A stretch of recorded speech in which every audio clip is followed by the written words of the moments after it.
You're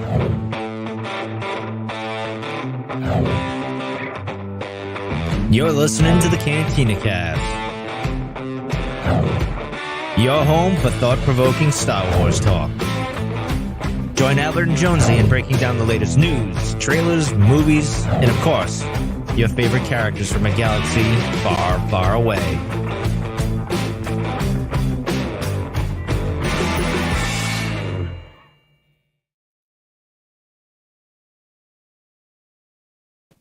Hello, everyone. Welcome to the Cantina Cast. My name is Albert Padilla, and this is episode 512, our breakdown of the new full Ahsoka trailer that just released 2 days ago. I think I've watched this trailer more than any other trailer that Star Wars has ever probably released, only because, one, it's Ahsoka, two, it's Rebels, and three, there's so many little nuggets and things that we are going to recklessly speculate on tonight.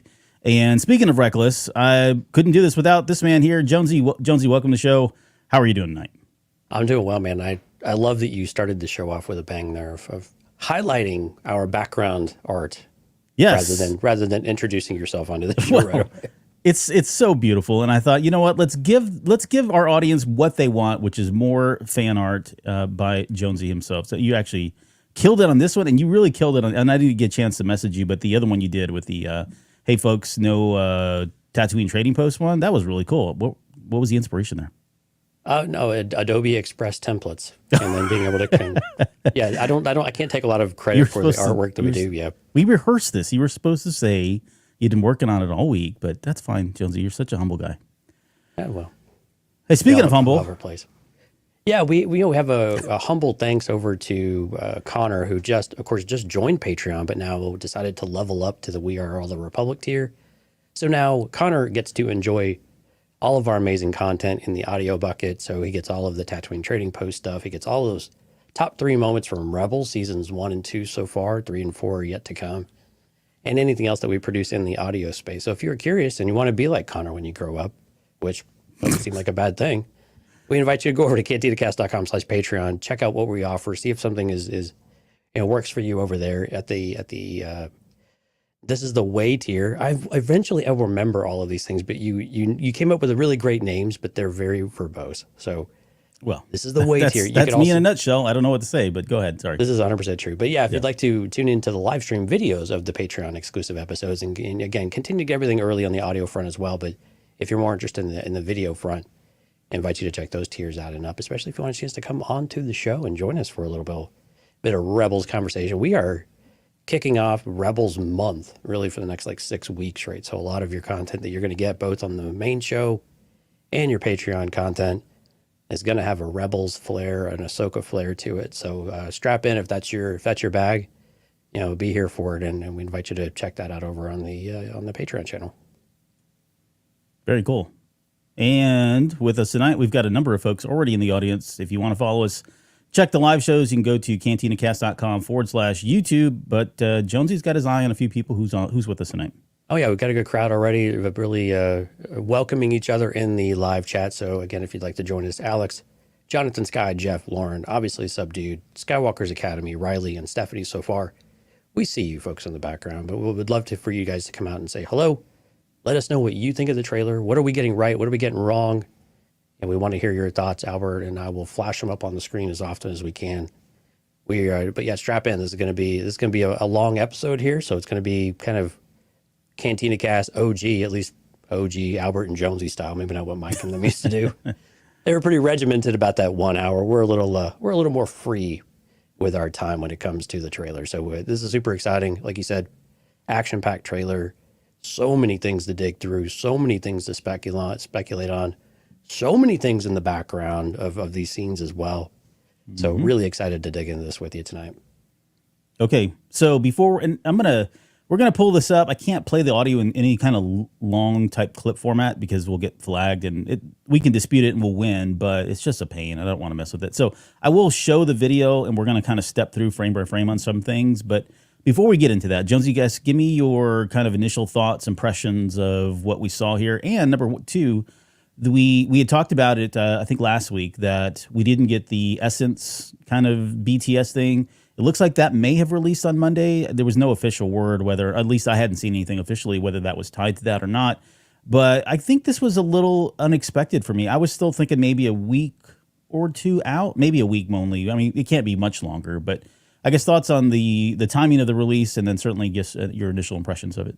Yeah, so for those that may not know, we got Journey to Ahsoka over the weekend, just kind of out of nowhere, or was it Monday? Yeah, just Monday. kind of out of nowhere, and then this trailer drops Tuesday, and it's like, here it is, and yeah, I'm a little bit surprised. I mean, usually when you get to about 4 weeks out, you expect something by then, but again, without any kind of fanfare, there was no major sports event, there was no other major event to release this to the national public, so maybe it didn't matter when. Right. But we were right around 6 weeks out, so it's still in that wheelhouse. It's about right, so I'm not going to complain about that. Trailer overall, I'm with you. I mean, this trailer is just, there's so much to absorb that you can just watch it over and over and over, and it feels like you pick something up every time new. And especially as you and I have gone, and Lauren and some of the others have done rewatches of Rebels, and some of this other content is really fresh on our minds because we've seen so much of it. You're able to make a lot of connections, and you're able to go back and start to revisit and rethink about what is this series going to present to us, and how does it connect to the legacy of Rebels, and how does it build on the legacy of Rebels, but also how does it fit within the timeline of The Mandalorian? What are we building to with the New Republic film that Dave Filoni is doing, right? So there's a lot of things to try to piece together and try to remember the timeline we're in and keep it all in perspective. That makes it oddly entertaining, but also very challenging at the same time to keep it straight, especially as you start to talk about this with other folks in the community, with varying levels of familiarity with Star Wars, and trying to help them come along. And some of the things that we've talked about in the past about, staying in the moment or staying in the right time frame might be a little bit challenging at times. I think we kind of see that with the trailer, and we'll talk about it because Dante and I were kind of kicking around some ideas over in Discord as well. KTNaccounts.com/Discord if you're interested in that. But yeah, so I mean, it's a really cool trailer. I like that it's so deep in so many layers of what we can go through and talk and analyze. That's what's fun about Star Wars. So I'm really happy with this trailer. I thought it was really fantastic. What about you? What are your impressions, and kind of where are you at with this? I mean, you've only seen it like twice, so I get it. You're probably pretty fresh on this. Yeah, twice. So quickly, Jeff just said so much Baylan in the trailer, which is understatement. This is almost like a dream come true. I mean, it is the second coming of Rebel season 5, if you will. There were so many things in here that just I think they've and this is no surprise because it's Dave Filoni and the rest of the creative team, right? But they really have, in my opinion, at least from the trailer, and I feel like they really have nailed the culture or the spirit or whatever you want to call it, right? That intangible something that existed with the Rebel show, the charm, the personality of it. A lot of times when we talk about things coming from animation to live action, there's some things that are kind of lost in translation, some things that don't always transition very well. And I think this one so far feels like it is probably the most natural, or I don't want to use the cheap proverbial organic term, but there's just something about it that feels like Rebels live action. And I'm not, even with the Hera stuff aside, by the way, I'm wearing my Hera headphones today, if anybody noticed, so in support of her. But yeah, I mean, there's so much stuff in here. And I think this trailer really kind of put me on my head or turned things around, because we got that line, and we're going to get into this, don't worry, but we got the line from Ahsoka saying that she had trained Sabine, and Sabine referring to her as master. And I think it's really sparked up a lot of conversation around, is Sabine now Force sensitive? Has she somehow grown into this? And again, won't steal the thunder. We'll get into that a little bit, but there's just been a lot of discourse, a lot of conversations that have sparked from this. I think this trailer did exactly what it needed to do. I still question some things about whether or not how many people are going to come to this show, given it's Rebels and not, Mandalorian was starting off fresh, but there was something behind that one that I don't know that this one's going to have. So I think the diehards, we're over the moon and back again with this trailer, but I don't know. I'm really curious as to what people think that have never seen Rebels or don't know who these characters are. What are they thinking of? Is this something that looks, pleasing to them? Is it something that looks exciting? I think it is, but I'm, probably a little biased. Maybe just a little bit. All right. So, okay, well, let's get into this. I'm gonna share the screen, and if you've never joined us for one of these shows, we meticulously start breaking this stuff down, like, I don't know, maybe frame by frame, and that's probably not an understatement. Let me just pull up the. No, we don't quite talk as fast as everybody else on YouTube. we go a little bit slower sometimes. Okay, so here we go. So we open up with what I'm looking. It's a Rebel kind of a transport ship, right? We're New Republic era. This is the shuttle. It looks like it belongs to Baylan and Shin. I think this has probably been confirmed at this point. Let me just go through here. Yeah, actually, and the shuttle is actually very much kind of Clone Wars era inspired in a lot of ways too. So this is really interesting what they are. It's almost like a consular type shuttle. Right. And so we talked, and I don't know, again, this is trying to play into our own theories and some of the stuff that we had speculated on early on, but we had said that maybe these guys have been around for a while and they've been doing other stuff, flying under the radar, no pun intended. But, if they are trying to stay low and not be, this could explain it. I had some whack theories out there that they were, they've been around forever and they're just kind of trolling around the galaxy doing odd things. But yeah, the trailer, I guess this shuttle in its time period, I would agree, it does look pre-Empire, Clone Wars era. I don't know what that says really. Baylan, it makes sense because I think Baylan is confirming that he was around in that era, at least at this point. So, right. Maybe this is the shuttle he's just been kind of rolling around in since then. Yeah, kind of thinking that Baylan's probably about the same age as Anakin in general. So when Anakin was 20 years in the Clone Wars, Baylan was probably around that same age. Yeah. Jeff, I'm going to come back to your comment here in just a little bit because it'll be more relevant when we actually get to that part. We start with Baylan's voiceover too, which is "War is inevitable.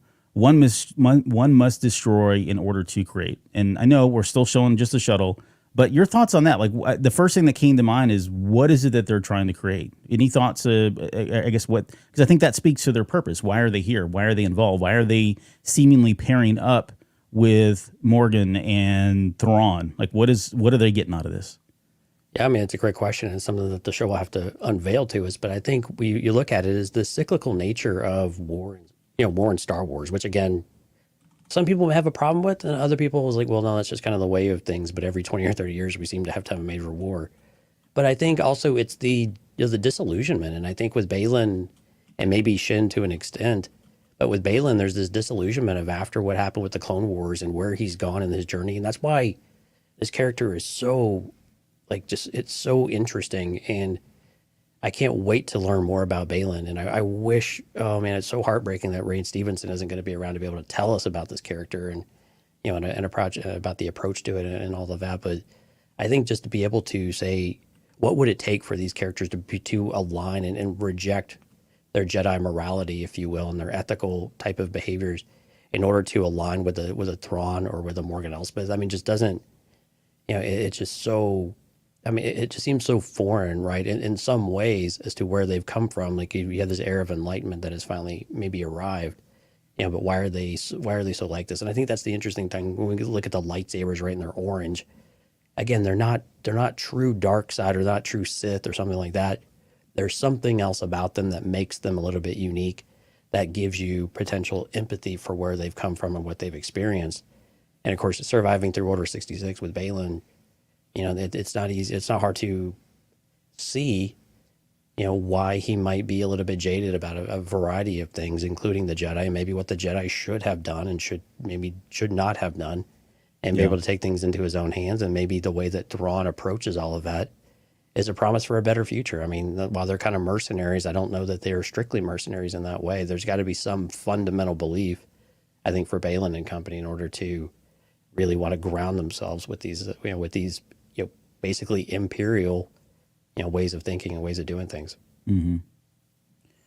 So they've boarded this rebel transport, and I look at the costumes. The rebels. This looks like a security detail or a prison decal or detail or something. So I'm wondering if they're here to break Morgan Elsbeth out, because it seems like it. Yeah.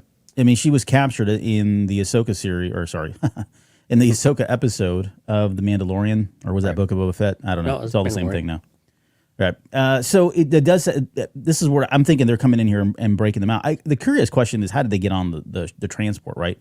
If this is indeed a security transport, which it may not be. It could just be a normal transport, and they may be transporting her somewhere else. But they seem to have parked just fine. They didn't crash into this thing, right? So they had to have been flying under some kind of cover or something else. And then I think they're getting checked here by this local security. And Shin, she seems like she's got a fuse, man, like a real short fuse. Like every time we see her, she's yelling at people, screaming at people. I mean, look at that youthful enthusiasm. What are you going to do? I mean, Baylan is like stoic as a rock, and she's already whipping out the lightsaber here, and she just takes this poor chump out on the right-hand side. So, yeah, she's not really pulling any punches. So she's got something going on there, a lot of anger management issues or something. That poor Mon Calamari security officer, he just did not even see that coming. Yeah, but this is a really cool scene, though. I mean, because, again, you see the Republic era or the Clone Wars era, ship in the background, so you can understand why maybe they got clearance to land. Maybe some of what Baylan brings experience-wise in that history is still applicable in the New Republic, even 30 years later. But it's also really cool. In the background, you see the newer generation of the X-Wings, which is really kind of neat to be able to see that coming through. Those are the T-70s. In live action as well. Yeah, the T-70. So, again, you get a newer version here, which is really cool. But, yeah, I mean, Shin he's just kind of not even watching her and paying attention. This is all just going according to plan. So, again, I don't know that she's off the chain. I think she's just, this was the plan all along. And if we're not getting where we want to go, or if they've confronted it and said, hey, yeah, welcome, but no, who are you? You weren't supposed to be here. And clearly this is a mission where they're going to go take what they want. They're not there to ask for it. I see an A-Wing back there too. So T-70s and A-Wings. Yeah, in another frame here in a few minutes, you see the A-Wing nice and clearly. Yeah. Okay, so this is our obligatory hallway scene in Star Wars. It seems to be in every series now, and that's fine. I'll take one every series as far as I'm concerned. But these definitely are like Rebel police security detail or whatever. I mean, they've got all the equipment, what you would expect to. And this is kind of plays into some of the trailer stuff that we had saw before in the teaser trailer, and then we did a breakdown of the footage that was shown exclusively at Star Wars Celebration, and so this all kind of aligns with it. And we get a shot a little bit later. I don't know if it's coming up now or not, but the shot that comes up here in just a bit is kind of a continuation. This is it right here, where he's kind of marching through the hallway, Darth Vader style, and we get to see him actually use a force choke. I don't know if you can see him putting his hand up. I think we just kind of assumed that's what he was doing, but I think it's confirmed here because this poor sap right there is holding his throat as he's getting force pushed backwards too. So I guess all that to say is Baylan seems to be pretty stout in his force abilities and what he's able to do. I mean, if he's around that long, he's been doing this for quite some time. The display of power that we're seeing from him seems like he's a pretty formidable foe, and that really bodes well for what we see later on, which is Ahsoka going against him. Like, I'm really interested to see who wins that fight because they seem to both be kind of in their prime, if not more, at this point. Yeah, exactly. Yeah, pretty interesting dynamic there. Hey, sorry, quickly in the chat, obviously Subdued said, I wonder if that was Thrawn who said that. I meant to come back to that. He's asking about that first line of war is inevitable, one must destroy in order to create. That is definitely Baylan, at least if you watch it with the subtitles on, it has his name listed as being the person that's saying that. So, okay. So we get some more death and destruction. Here's a big force push that's happening here. There's your A-Wing in the background. Yeah, there it is. Yep. And then I think we get the impaling that happens next, which is coming from Baylan. Pretty brutal. This is very Saj Ventress of him as well to do. Yeah, and then again, he comes out with the quote that's very mirroring of Ahsoka, right? We are no Jedi. And again, declaring what people perceive maybe as Force users or as people with lightsabers, and making it clear and emphatic that they are not aligned with that sect. Let's talk about that. But before we do, I guess on a scale of 1 to 10, how are you rating his beard? Oh, that's a 10 all the way, man. Look at that. It's perfectly manicured, perfectly even all the way around, frames his face nicely, it's off of his lips. It's perfect. He's got one of those little like mini lightsaber razors that they use. You seen those that the Jedi carry with them in their pockets? I'm not going to respond to that. Okay. So, all right. So he says, we are no Jedi, which is, of course, is a huge play on I am no Jedi, which came from the Clone Wars when Ahsoka left the Jedi Order. And, well, actually, Rebels. Because she left the Jedi Order. How about that? Yeah, and then Rebels with Vader and Twilight of the Apprentice, yeah. Yeah, so, okay, so I think we kind of agree that they probably weren't Sith. I think we said that earlier on. Has anything changed your mind about that? Are you still do you think there's a possibility they are Sith in some way, or are they just dark side users? Or I think, at least where I landed, and I'm probably still landing here based on what I've seen, is I don't know that they're good or bad. To me, they feel like they're true neutral, if you will. which is in my opinion more dangerous than anybody that's bad or good, because you just don't know which way they're going to go, right? They'll swing in whatever direction they need to for their own self-interest, and that to me seems way more dangerous to be kind of running around in. But what are your thoughts, I guess, on where they are in saying that they are no Jedi? Well, yeah, they're definitely not Sith, I think, and I think some of the things that have been shared have more or less affirmed that, right? That there's a story behind the way that they are. Now, granted, that could be Sith in that way, but I think the lightsaber is very intent. There's videos of Dave Filoni talking a little bit about it. Of course, being in his very cryptic Dave Filoni kind of way, though, of why they're orange and not red, right? And that there's some ambiguity there as well. And maybe that gives you a visual cue as to that these characters are not quite what they seem, or they're not all the way what you might seem or what you might presume. You know, are they in the middle, or are they, you know, go with which one? No, I believe that they probably, it's kind of two ways. Either one, they're true mercenaries and they just want to get by in the galaxy, kind of like what Rebels started as, right? With the Ghost Crew, right? They were just trying to make their way through it, and then they started helping people, but it was really just started with survival. You know, it could be that kind of story, but it could be that they are trying to build, you know, something else as well. And maybe they get attached to that later on, much like what we had in Rebels with the Ghost Crew, where they got attached to the rebellion. So I think there's a lot of different ways they can go with some of this, but I like the idea that I like the idea that they're not necessarily affiliated with, you know, with Elsbeth and with Thrawn, but they see an opportunity with them in order to reshape and renew the galaxy. Because again, we know the New Republic struggles during this time, and actually we have a very clear indication of this with some of the lines from Hera a little bit later. Yeah, I think for me it's about the motivation. Like I really have a lot of questions about what they're getting by siding with someone like Thrawn or Morgan Elsbeth. So I'm not saying I disagree. I think your points are all valid. I just don't. I think I'll feel better, but once I know what their motivation and their intent is, because something's just not lining up, and I can't put my finger on it just yet. Well, and that's where I think World Between Worlds in that environment could mean very different things to different people, right? While that might be an avenue to find a Thrawn or to be able to bring him back or whatever it might be. Yeah. You know, for Shin and for Baylan Skoll, it might be an opportunity to, you know, right the wrongs of the past in some kind of way, right? It's some sort of redemption type of story, or reclaiming what you feel was lost or taken from you. And so for them, it's they see an opportunity, but they can't do it alone necessarily. Mm-hmm.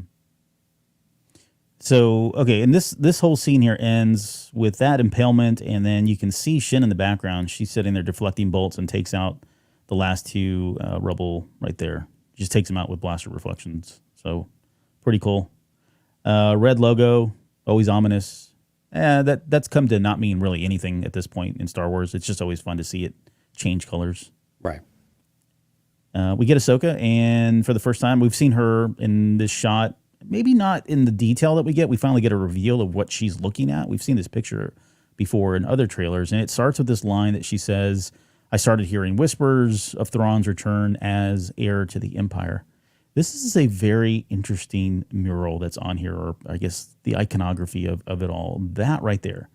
Yeah. So one, I mean, it looks like a Togruta, which is what her species is, which is odd. And I'm sorry, you probably can't see it very well. I'm looking at my screen. It looks much brighter than it does on the YouTube feeder. But it does look like it's her. But where do you see the tails to make her out to be a Togruta, though? I'm just not seeing it. I see like layers of robes. It's not the tails. It's the way that it looks like it's lifted up, like the two at the horns top? on the top. Yeah. Oh, okay. Yeah, it's kind of cut off, but yeah, I can kind of see where you're going there. Interesting, though, too. Like her left hand is up.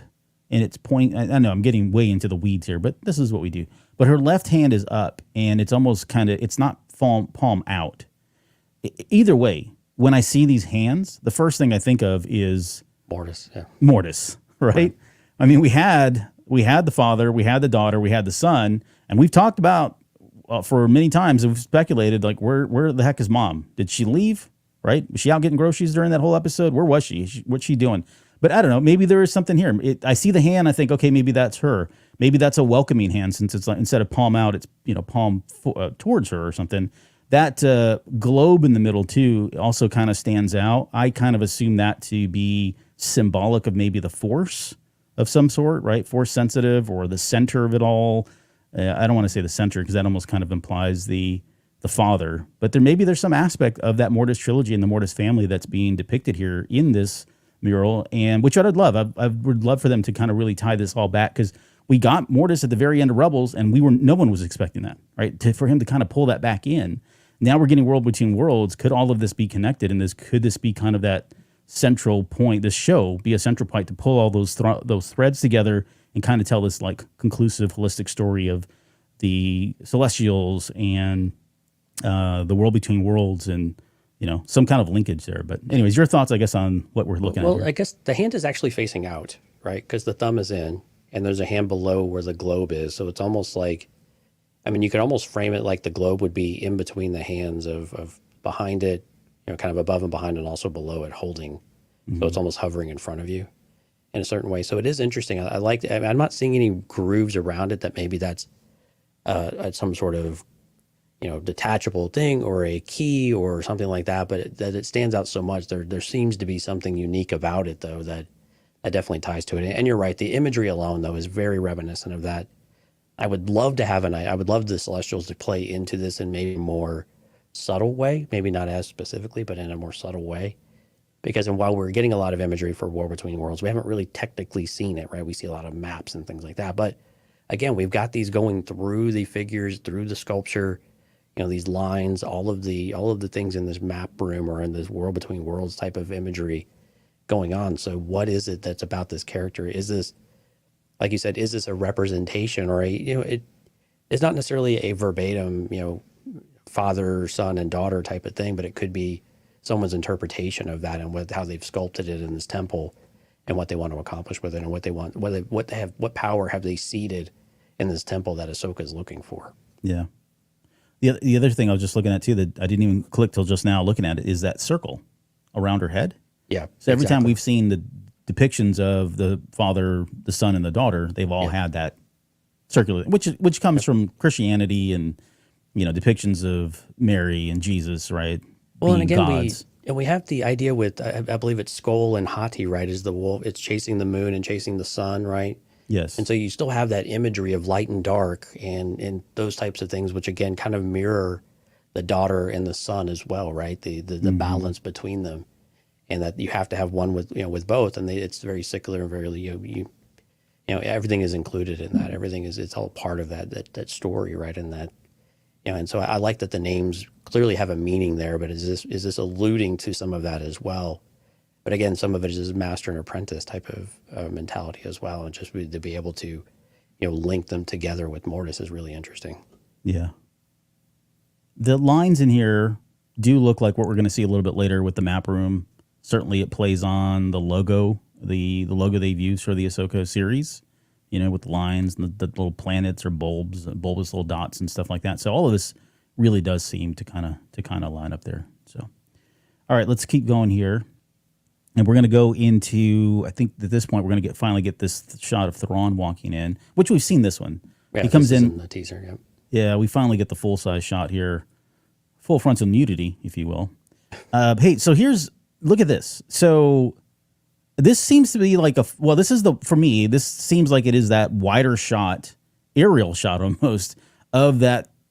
We called it ruins. We weren't sure if it was a map room. We were talking World Between Worlds. I think after this trailer, I'm less inclined to say that it is the World Between Worlds and more about some kind of a star map. Because, I don't know. It feels like they're signaling it, and it's pretty, to me, it feels very obvious now, especially when Morgan Elsbeth turns on that little starlight thing or that galaxy thing that she's got a little bit later. Right. This feels like it is a map to somewhere. Where, though, is very interesting. We've got this shot here a little bit later. It seems like they're at the same location, but there's red trees that are behind them. And for me, when I first saw this, I was thinking, oh, this looks like Malachor. It looks like it's been completely charred, which I'm not saying they would go to Malachor, although, it's on my mind because of season 2. It is very gray here, right? Yeah. But it could be a lot of different other planets. It could be another, Sith type territory or planet or non-Sith, whatever it is. But it does look like it's been destroyed. I think, again, the symbolism or the shapes look like Ahsoka in her hood with the two little horns up. It's just weird that they keep using this, and I'm sure they're doing this to be cheeky. And I don't think there's anything in that myself. But I guess thoughts when you finally see this kind of long shot and we've got Baylan and Shin walking in from their shuttle there as well. Exactly. And I like that and maybe these are, if these are broken, maybe it all became a dome. At one point, it was more of a room or kind of like Stonehenge type of thing. It was more of like this map rooms, like space, this area where you have a dial almost sorts, right? And how you would read the stars and you would line it and then you'd bring your map into place and it would do certain things. And I don't know, it just rooted in our own cultural mythologies and our cultural history as well, back from, Greece and all of the scholars of yore. So I really like that visual imagery. We're able to bring that in from our lives into Ahsoka, into Star Wars, and it just fits so well. But again, this does seem very consistent with some of the other teasers that we've seen with where we thought it kind of looked like it was environmental. It wasn't necessarily in space or this in between space or whatever. So I'm glad we kind of got this. I'm curious if it's the same one we see with all of the lights set up. It's being investigated that we see a little bit later. But clearly, and again, the scene you're showing now has Morgan Elspeth there with us as well. And like you said, you have this kind of reddish, purplish, foliage or something that's in the back. So is this the same place? It kind of seems like the structures look similar, but maybe it's just a different perspective to where there is, tree and landscaping around just further off from this edge of the cliff. Yeah, you can see the background here. If this is indeed the same place, which again I think we're assuming it is, there are definitely some red-leafed trees there in the background. And it's interesting with the stones, right? In the stones you see, clearly drawn or chiseled lines, right, with dots and everything in between. So, clearly it was almost like a ritualistic type of site. I don't mean it in a sacrificial kind of way, but in just to a place where you come and you do something and has a very unique purpose, right? So, which makes a lot of sense with what Elspeth starts doing with the map. You say sacrificial, and I the thing that comes to mind is make the sacrifice, because we've had sacrifices in Star Wars before. And while you've got this pause, I mean, you clearly see what looks like a Padawan braid for Shin Hati as well, which is really curious. Yep. So again, it's almost like he's, because I mean, she would be very, very, very young. Actually, she's probably not born when the Clone Wars and everything were going, so she's not been indoctrinated into the Jedi principles specifically. But to your point earlier, is Baylan treating her like a Padawan to where some of those traditions still come through? That again suggests that they're not pure dark side, right, or pure Sith or anything, which again just kind of draws you back to way off of that line, and you're more in the dark Jedi kind of ways of thinking like we had back in Legends. Yeah. I mean, it feels like Dark Jedi is probably the way they're going, and I think we pointed out the Padawan braid. I think it did show up in the. I don't know if it was in the regular teaser or if it was in the exclusive footage that we saw it. I think it might have been the exclusive because we got one of the close-ups of her when she's clashing lightsabers with Sabine Wren, and you see it there. But they didn't reveal it, as far as I remember, to the general public. And in this trailer, you get to see it multiple times. It was in an earlier frame already we've passed, and we get it really clearly, though, in these other ones. Yeah. So it's not going anywhere throughout however many episodes we're actually seeing teaser here. Okay, so we got Morgan Elsbeth. She's igniting this thing, starting it up. She does this little thing here, right there. Okay, so a couple things catch my eye. One, I mean, I don't know that any person can just go ignite this. And you know what I'm saying? Like, I don't, like, maybe not. But there's also this little, like, green flame. Right. And the only thing that green flames... And I don't even know that we've ever speculated to this or talked about it, whether or not she could be Dathomirian in some way. I mean, I don't know. Maybe it makes sense. We don't know anything about her really, which it's kind of wide open. But I don't know. I think that would be, I'd be okay with that. Having her have some kind of a dark, I guess, force magic, Dathomirian background. She's got a huge history now because now I've got a lot of questions about how the heck did she get trained in the combat that she did, although the Dathomirian warriors were all very well proficient in arm-to-arm, hand combat, right, with different weapons and stuff. So it does align, but I guess your thoughts on that, and then I guess agree that she's churning on this star map of sorts that we'll see kind of in a couple different shots here, even when she's not around, that's really throwing me too, but more on that here later. Yeah, and like you said, the Dathomiri really do have some affiliation for kind of the dark magics, right? The sorcery aspect of the Force is a very different type of use of the Force than what we've seen in other characters, than the Jedi and the Sith and whomever, right? And I like it. She's such a unique character, though, because not only, I mean, she's got this this weird evilness to her. She's got the little crescent moon on the very top of her forehead near the hairline, you know, and her hair is a bit unique in that way. And again, the really dark reds that she has. I mean, it stokes those thoughts, right? Yeah, a great shot right here. Kind of the white hair, darker hair, but she's got some symbol right on the top of her forehead. The Dark red robes. Yeah, the red robes, and they're very layered and wrapped in some kind of way. Which again, very reminiscent of what we remember from the Night Sisters. And so really cool imagery here. I really hope, and almost a little bit pale in the skin. Of course, that could be her captivity. I don't know. But it would be really cool to bring them into live action. I know we're kind of flirting with that potentially with the Acolyte, but to have it in this stage that they have somehow survived. Because remember, in Rebels at this point, they have basically they're all but extinct. And even their spirits have now been wiped out and extinct through the actions of Sabine and Ezra as well, right? So yeah, right. That any of them would survive in any kind of capacity would be fascinating. It would be really cool to be able to see her bring that to life. And again, using some sort of magic to bring this to life. That, like you said, there's got to be something that helps ignite it. The motion is very curious. Now, granted, in Star Wars, you don't necessarily have to touch everything for it to start working. Yeah, you know, exactly. They have all of those types of things. But again, with this interesting flame, there's a unique combination here. And it would be really cool if she's the character that's able to do it. And you could see the heat illuminating from it in order to create this map on top of it. You can see that heat signature down there from below it. Mm-hmm. Yeah, I think it's more about her hand gesture too, right? Like it just feels like a very witchy thing to do. Oh, it's very abrupt when she brings it out. You know, the timing of it is just, you know, superb. Yeah. I gotta learn more about that belt buckle too. I ain't got time for that one tonight. Okay, so I kind of skipped it over because I guess the lead that we're burying from this whole scene is Shin saying, "What happens when we find Thrawn?" And then Baylan says, "Power such as you've never dreamed." Okay, so I first off, again, I'm still not subscribing to that somehow whatever Thrawn has is going to give them power. When I heard this line, I think he's talking about, well, again, it's probably MacGuffin. I'm overhyping this, I know, but it feels like the world between worlds would be kind of old, you know, power such as you've never dreamed.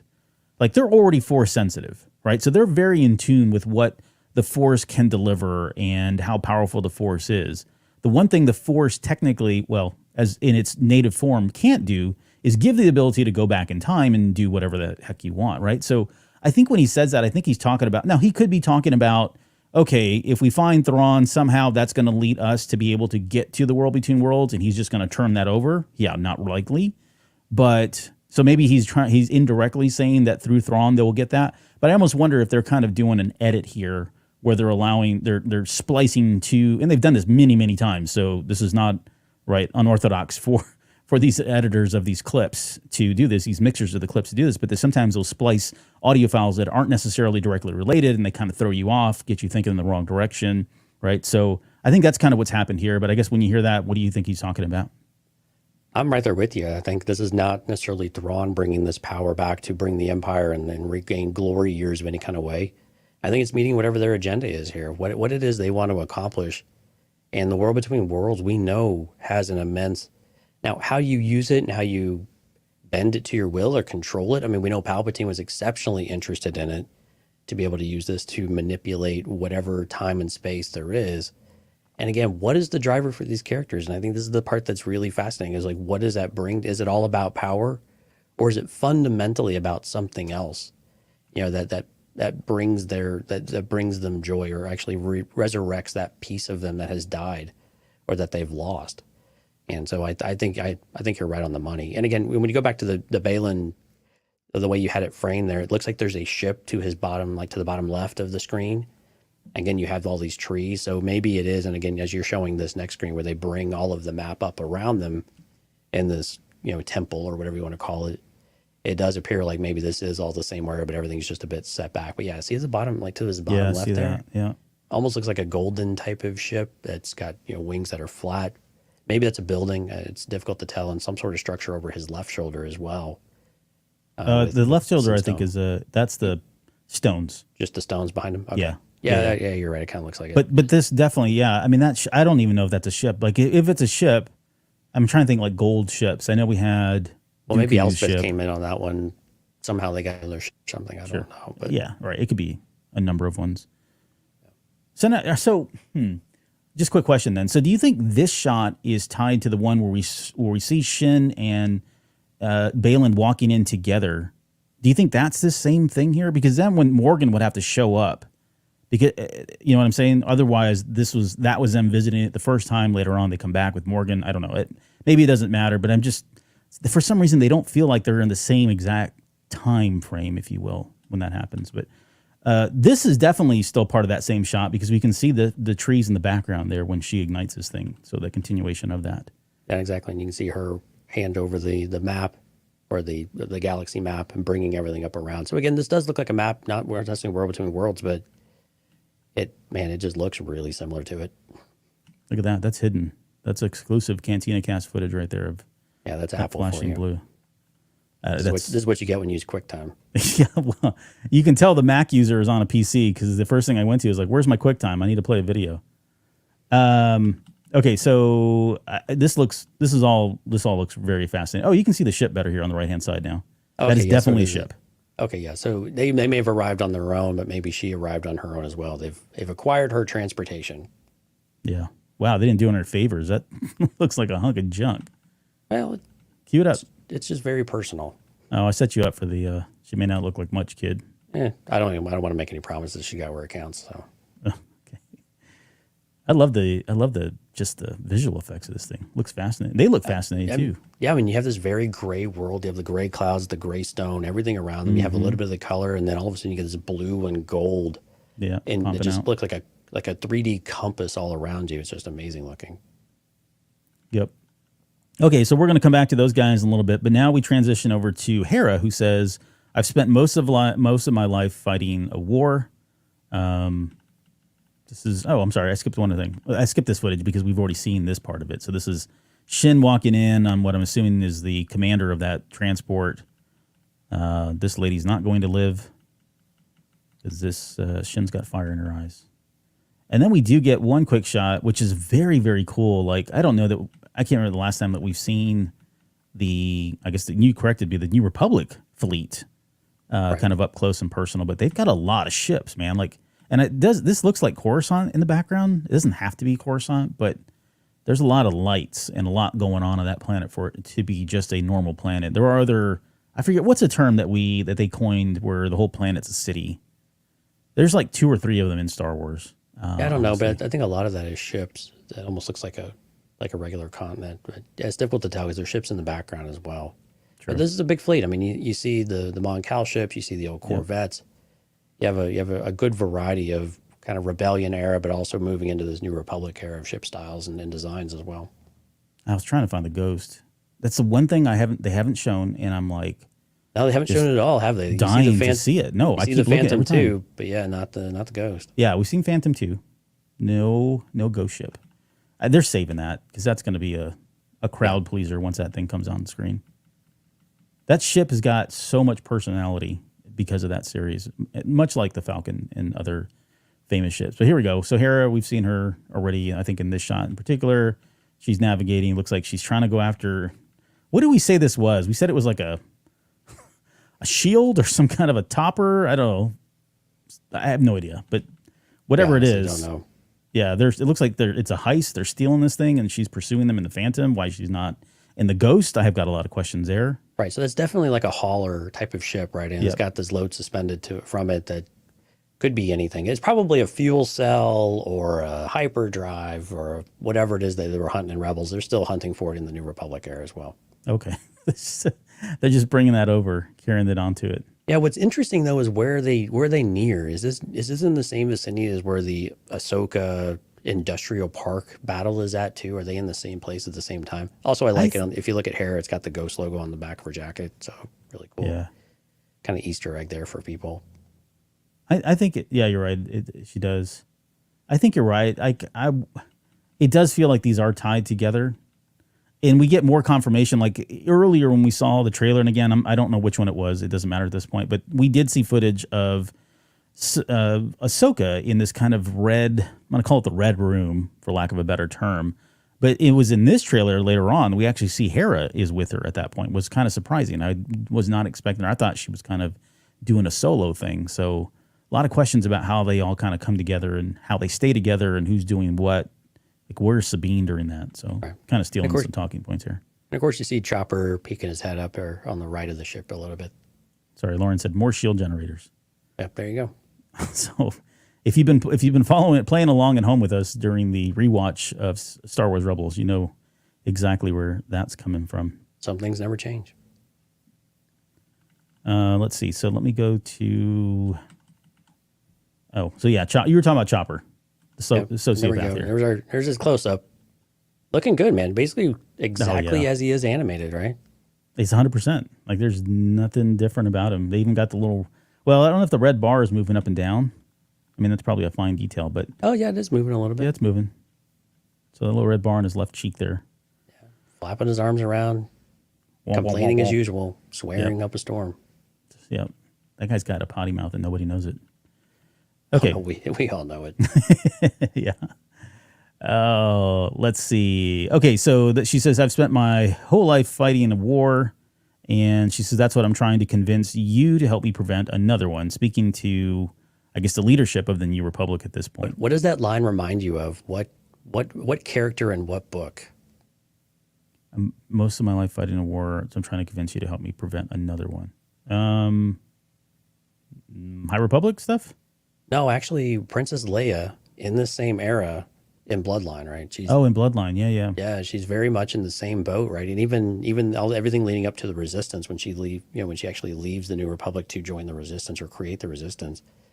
It's why she left, because they weren't listening. They weren't listening. There was an approaching storm. There was a war coming that no one knew, and they wanted to continue dismantling the fleet. And now it sounds like Hera might be in that same way of thinking, right? She's seeing things that are happening. There's just too many coincidences. They can't be coincidental. We have to act. But you have the New Republic, and with Mon Mothma and company there, of course, being very resistant to that because they just don't want to continue to usher in. They don't want to be responsible for ushering in another era of war because they're all burnt out on them. And this is just not a way to live. It's not how they want their kids. They don't want the galaxy to go through this again. And Hera's right there with them, but she's also like, we can't be pacifist about this either.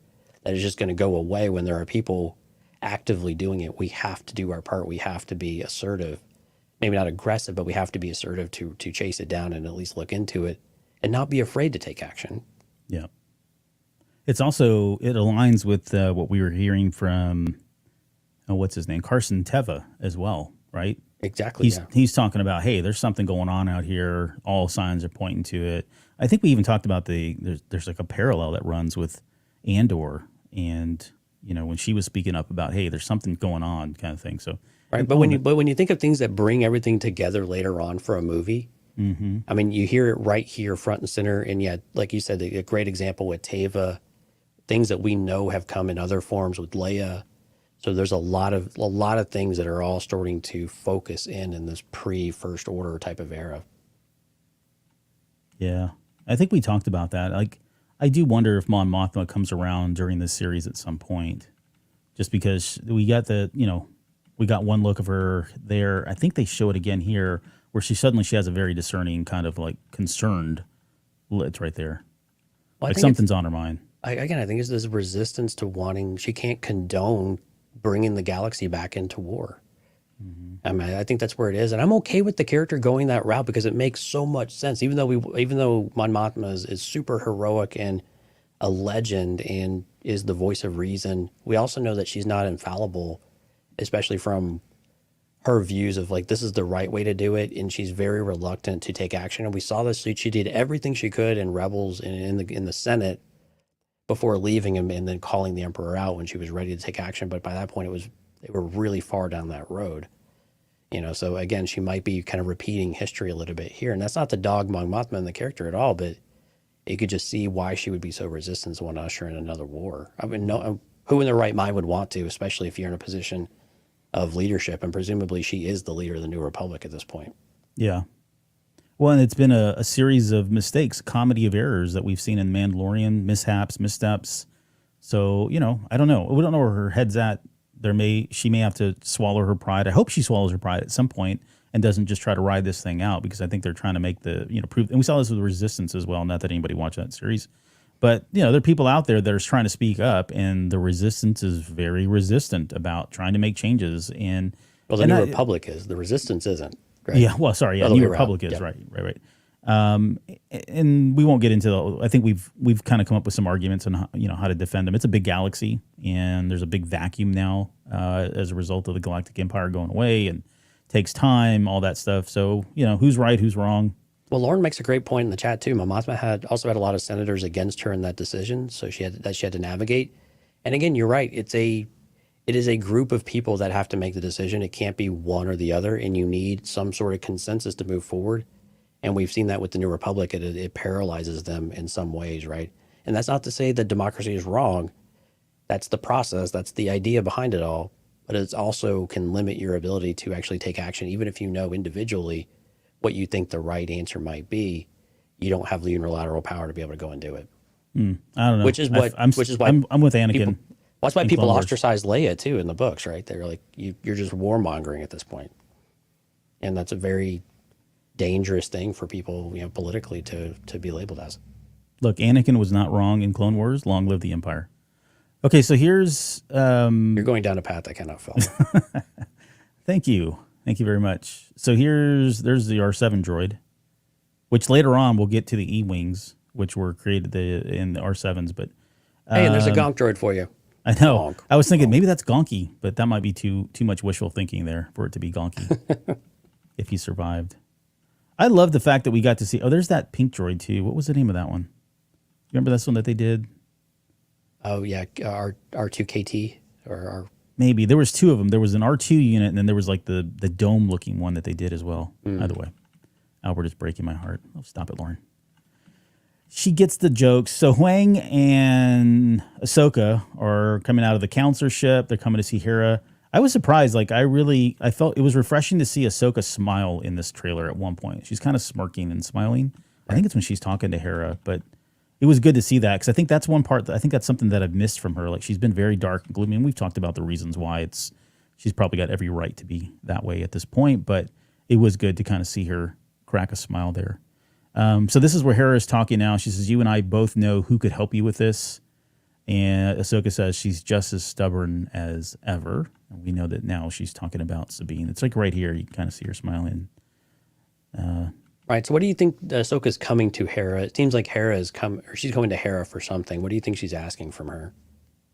Well, I don't know I wonder if Ahsoka's come to Hera, honestly. Because Ahsoka's coming out of the ship. I assume that was her going to wherever Hera's at and not Hera going to Ahsoka. But right. I think it's probably likely to find Sabine, right? Maybe she's hiding in plain sight here at Lothal. She's this seems to be Ezra's room. At least that's what it was. That's how I assumed it at the end of season 4, Rebels. But it sounds like that, again, going with the theory that we had, which, by the way, I think was kind of confirmed that they have had a falling out of sorts. I think we had chalked it up. Our theory was that Ahsoka was so dedicated to finding Thrawn that Ezra became kind of secondary to her. And this might still play out. I'm not saying it's not. In fact, I can make an argument as to how this is still going to go that way. But for Sabine, it wasn't about Thrawn. It was really about Ezra. While they're both linked together and they serve the same purpose, they were going in two different directions. And I think that's where they kind of had the falling out because there was a kind of a bitter rivalry almost between them. She was very, very bitter, I should say, Sabine was when she was talking to Ahsoka. So in my head, to get back to answer your question, it feels like maybe she lost contact with Sabine, doesn't know where she's at. It would make sense that Sabine would still be in contact with Hera because of their relationship, right? That was their family. Ahsoka was just kind of the older sister or older aunt that came over every once in a while, hung out on the couch. So maybe she went to go look for her, and she said, "Oh yeah, I can go find her on Lothal." And she's like, "Oh, Lothal? Didn't even think about that." Yeah, I think that's a line. I think somewhere in season 1 of Ahsoka. You've been reading all the leaks, so I presume you're right. Yeah, I'm kidding, Albert. Yeah. There really haven't been any leaks quite yet. There haven't been anything. Yeah, I think maybe there's a little bit of a different spin. Like I think Ahsoka is coming to Hera because she's run into another dead end with Thrawn, or maybe she needs help and she needs something, right? And again, Hera has some information that the trail has gone cold for Ahsoka, and maybe it's leading back to a discussion with Ezra, or I think that they're pursuing this world between worlds, or these maps, or this foreign thing, and she brings it back to Sabine. This is what you guys did. This is what Sabine's whole life mission has been before you guys fell out. You need to go find her, make things right, that type of thing. So that's kind of the spin I have on that conversation. And again, I think it is Ahsoka seeking out Hera, but not necessarily for Sabine. And Hera's like, you know what? You kind of went down this road before. And you should probably revisit it and make amends in some ways too, so that we can actually do it right this time. Yeah. I mean, it feels like, at least in Ahsoka's mind, Sabine is key to all of this because she goes out of her way to make contact and get her on board again, right? Or Hera believes that she's key, and Ahsoka just listened finally. Well, yeah, that could be true. And here's the E-Wing. I really like the hair here, by the way. What's that? Yeah, no, I like the hair too. Yeah, purple into orange. It just screams Phoenix Squadron. Yeah, it's so perfect. I was saying, here's the E-Wing finally. Yeah. So cool to see this live action in canon. It's such a weird decision too. Like, so anybody that doesn't know, the E-Wing was it Dark Empire? Dark Empire comic was where it was first introduced. Yeah, and it was in a lot of other Legends materials, of course, but yeah, really cool to see it here in live action. And it was supposed to be the ship that replaced the X-Wing. Right. And the cool thing about it, and you can kind of see it looks like they stuck to the plan, if you will. But on the top there, the new R unit, which is an R7 droid, was made specifically to pilot or kind of be the navigational astromech that was in the E-Wings themselves. I think they had an R7 in Star Wars Rebels at one point in season 3 or 4. I haven't got to that part of 3 yet. But I think that might have been the only one. I think there was a picture of one earlier that we saw, and the only way you can tell is they've got like a translucent dome. Yeah, where you can kind of see all the inerts and stuff that's going on. All right, yeah, they did have it in. You're right, they did have it in Rebels a few times. Yeah, I love that she's got a Lothcat on the helmet there as well. Yeah, and then the Orabesh is really interesting. It spells B-A-E-B, so you could say that says babe. That's cool. I didn't get a chance to translate that one. This is her best. Okay, Jeff's calling me out on a comment that I made. This is her best Top Gun scene right here, right? Where Maverick is running down the runway there of the planes. She's got the leather jacket on, her motorcycle on. Very similar to Top Gun. Maybe that's what that is. This probably is an ode to that. Yeah, what I really want to know is like who is actually who's piloting the E-Wing though? That is, I mean, clearly they're looking for it because they park right over top of the road. And of course, this road is so. They did this absolutely perfectly, and it matches exactly what you would expect to see in Rebels. That we saw this stretch of road so many times in Rebels. In the first episode. Yeah, I mean, in so many episodes after that too. So it's really cool to be able to see this in live action too. Some of this is just geeking out over Rebels references, right? Yeah. I wonder if it is Ahsoka or someone that was sent to go, because Ahsoka pulls into Lothal. I mean, I guess she could have chased her down in her Jedi Council ship. It's a big ship, though. Yeah, maybe this is her just getting around. Yeah, she's got the big RV, but then she hauls around the Jeep behind it so she can go tool around town or in the little 4x4. I like what you're thinking. Yeah, she pulled out the little ATV and head out to go find her. There's you can see Hera in the background talking to Ahsoka through hologram or whatever. Yeah, and this is where we're still getting some more voiceover dialogue as well. Yeah, so we get the stubborn as after. This is still going on there. So yeah, Ahsoka saying she's still as stubborn as ever, and then she says, "I bet your master found you difficult. I bet your master found you difficult at times." Is what we're getting here at this point. Right. And yeah, I think it's Hera that's delivering that line. Yeah, so a little different conversation when they're in person. So I'm wondering if this is after maybe Ahsoka has approached Sabine already. That's when we get the scenes here in just a minute where Sabine is kind of standing offish, so has the long hair. It'd be a bit at odds, arms crossed over the chest. Maybe here we go, this scene right here. Maybe that didn't go well, and she goes back to her ship, and she's talking to Hera like, I can't teach this kid, kind of Yoda type of thing, and I can't bring them along because they're just too bitter with the past and whatnot. And then eventually we come back over when they both kind of got over themselves a little bit. Yeah. All right, and this is now where we get the kind of maybe a bombshell. Well, I guess to be determined, but this is where Ahsoka says, Anakin never got to finish my training. I walked away from him just like I walked away from Sabine. Right. So, and again, aligns with our theory that, they were kind of on two different paths, two different goals in mind, I guess, and they were starting to conflict with each other. And I can see where that would happen. Like there's probably certain things that naturally lead to to Ezra and certain things that naturally lead to Thrawn, and Ahsoka was probably more in tune to put her efforts into finding Thrawn. And we see the conviction in that during when she's on Corvus and she's talking to Mando and she's talking to Morgan Elsbeth and everybody else in that little area that they're in. This is where she's smiling for the first time, kind of smirking there. So it's good to see that. But yeah, definitely on two different paths here. This is now Sabine saying, "You never made things easy for me," and she goes on to say, "My master." So you never made things easy for me, master. And this is the bombshell piece of it that I'm talking about. Where, okay, so apparently, not only did they go out and maybe they had a falling out of sorts. Did they have a falling out because of the training? But it is very interesting that Ahsoka decided to train Sabine. And I've got questions around why, first off. And I don't know that we're going to answer that. I don't think they've given us a lot to answer there, really, yet. I think it makes sense. Kanan trained her. She had the Darksaber. She had Ezra's lightsaber at the very end of season 4. So presumably she wanted to use that weapon, felt like she needed some training, feels like she would probably go to Ahsoka and say, hey, I can't, Kanan's gone. I need somebody to show me how to do this or can continue to teach me the basics on this.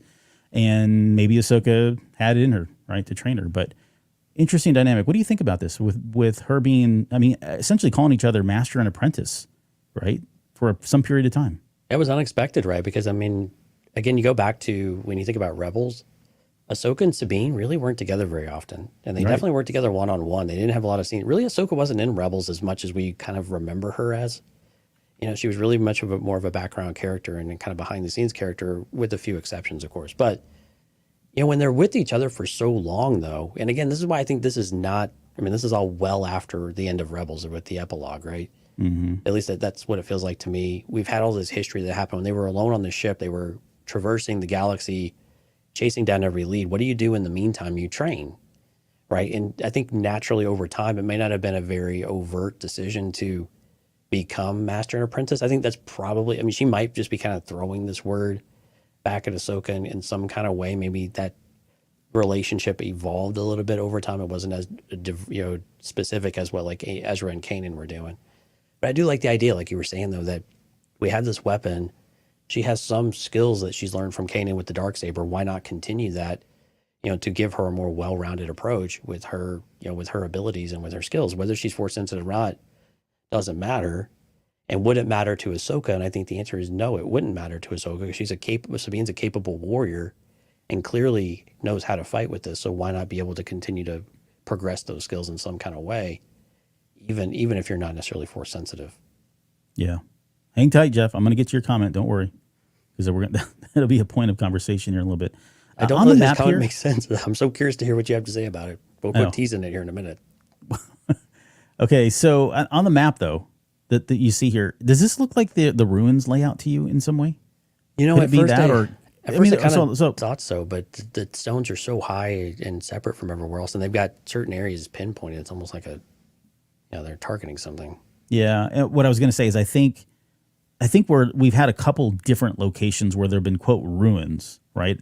So maybe not the ruins where Morgan Elsbeth and Shin and Baylan were at earlier, but we have, and I don't think they show it in this one, but they're in the teaser when she does that little spin thing and drops down, those look like ruins. It doesn't look like the same location, so maybe it's this location itself, but it does look like whatever this is looks like it's in ruins. These look like stone statues, like really tall stone statues as well, and then some looks like some are just kind of deteriorated, falling apart.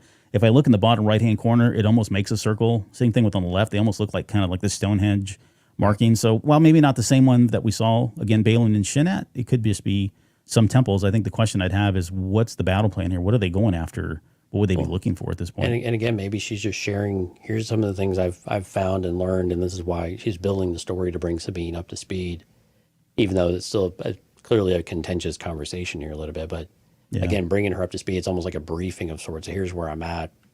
What do you think?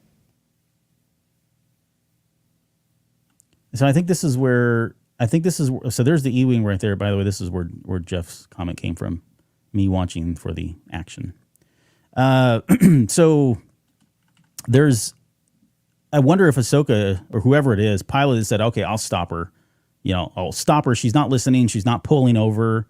Maybe that's it. Maybe it's a cop car kind of thing. They use the E-Wings as highway patrols, like chips or something. But either way, she slides under this thing, and we get this really cool action shot of her going underneath it. And then you get this, which is this R2 I leapt out of my seat when I saw this. Yeah, so this is not an R7 droid, unless they've redone it in some way. But this is a throwback to the first iteration of the R2 unit from Kenner Toys back in 1978. So kind of cool that they did that. I don't remember them ever using those triangle pieces like that in any of the droids, honestly. No, you'd almost expect this to be more of like an animated thing, which again is really cool that we're getting this blend of live action with animated, cartoon, toy, action figure type of vibe and feel to it, but it being merged in with with what we see in live action. It's a really cool just kind of throwback there, an Easter egg for people. Of course, it looks like it's blowing its top here in surprise, so not really sure what that's about. Yeah, I think it's just like comedic relief or something. Don't know. But so really cool. Really cool to see this, the original R2-D2. I mean, different color scheme, of course, but the same style and design. The way she delivers this line, Master, has got so much it's of like all the vitriol characters. in it. Yeah. Like of all the characters that have crossed over, like honestly, she's done like, in my opinion, the best job. Like she has nailed this character expressions, the way she talks when she goes Master. She brings the sass, man. Oh man, big time. Yeah, which is perfect. That's what Sabine has. She always has this edge to her, right? Yep. Always got this chip on her shoulder of all the shame and everything she's had of her lineage and her heritage, and bringing that in. Now the regret of whatever's happened in between, end of Rebels and here with Ezra and Ahsoka all coming to the surface. I think I'm with you. I think she's nailing it. I've not been the nicest person to Rosario Dawson in her portrayal of Ahsoka. I will admit that. Although I'm fine with her being the character, but it's not my first choice. But I will say this: her look when she turns around here is like perfect. Like after she says Master and delivers that attitude, the way she retorts with this just like stare down of Sabine is so masterful. So I'm really excited about that. This part hit me in the feels, man, because I was not I didn't know what she was looking at, honestly. But to hear the line, as a Jedi, sometimes you have to make the decision no one else can, but I'm counting on you to see this through. It's like right out of season 4, and it's one of like the really significant things that Ezra says. Like he tasks Sabine specifically. And this is why the reason why she's so dedicated to it is because it's him. She's doing it for Ezra. And this is the scene. And then for me, this is her going back to, watching Leia reach out to, Obi-Wan or Luke when he sees the video being made play back, and that call to action. This seems to be her call to action as well. Again, right? Rekindling that fire to go look for him once again. I think what makes this scene really interesting is you go back and if you remember Rebels from the epilogue when she's going through this, she has no idea what he's talking about. Right. Sabine, I'm counting on you. She's like, oh, great, but for what? Like, I don't know what I'm supposed to do. You're being so cryptic with it. So I like that there's still this element of uncertainty about what it is she's supposed to accomplish besides, basically find me at some point, which I think Ezra basically says to the entire crew, I look forward to seeing you again, when you find me. But again, I think it's definitely fallen on Sabine, at least on her heart, to go and take this upon herself. But again, does she truly understand what Ezra expects of her? I think is the real question at this point, or is she still searching for that? And I love the idea that she's still not quite certain, but she at least says, it is around Ezra. I still have to find Ezra, and then I'll figure out what exactly he was talking about. Yeah. Okay, so within minutes of this trailer launching, I was already hitting the social medias to point out the parallels that run between this scene here and I think it's Jedi Knight is the name of the episode. Correct, yeah, Jedi Knight. Yeah, where Kanan goes to rescue Hera. And same thing. So the shots are exactly the same, right? She's kneeling here, Kanan's kneeling. Kanan's got his helmet in front of him. She's kneeling in front of her helmet. And then it even goes even further. Like in just a second here, we get that whole shot. And I wouldn't purposely frame this picture and the one from Rebels where he cuts off his hair, cuts it real short again. It's identical. Like even the arms and everything. So, I mean, it's Filoni doing what he does. Should I do the same thing right on camera right now? Oh, do it. Exclusive. We'll save it for Patreon for the people that pay for Patreon. But yeah, I mean, this is kind of, I mean, the the symbolism of recommitting, right? So Kanan did that before he went to go rescue Hera, someone he truly loved, and now you've got Sabine going to rescue Ezra, someone she truly loves as well. Whether that's platonic still, I don't think so. I think it's more than that. They never really kind of hinted at it as much in season 4, but either way, I just love that they repurposed the scenes here for this one. You got anyone anything? No, maybe she has a kid and they named her Jaina. Oh, stop it. Jaina Solo. Well, Jason. We got to bring them back, right? You got to bring both of them back. Right. There's her helmet. Cool looking helmet. Not as decorated as we probably come to expect from her. Yeah, now, so let's pause here. So we have Ahsoka the Gray, right? Mm-hmm. And of course in Rebels we had Ahsoka the White. And then we know that Dave Filoni is a huge fan of Lord of the Rings, and really equates Ahsoka to Gandalf in a lot of ways.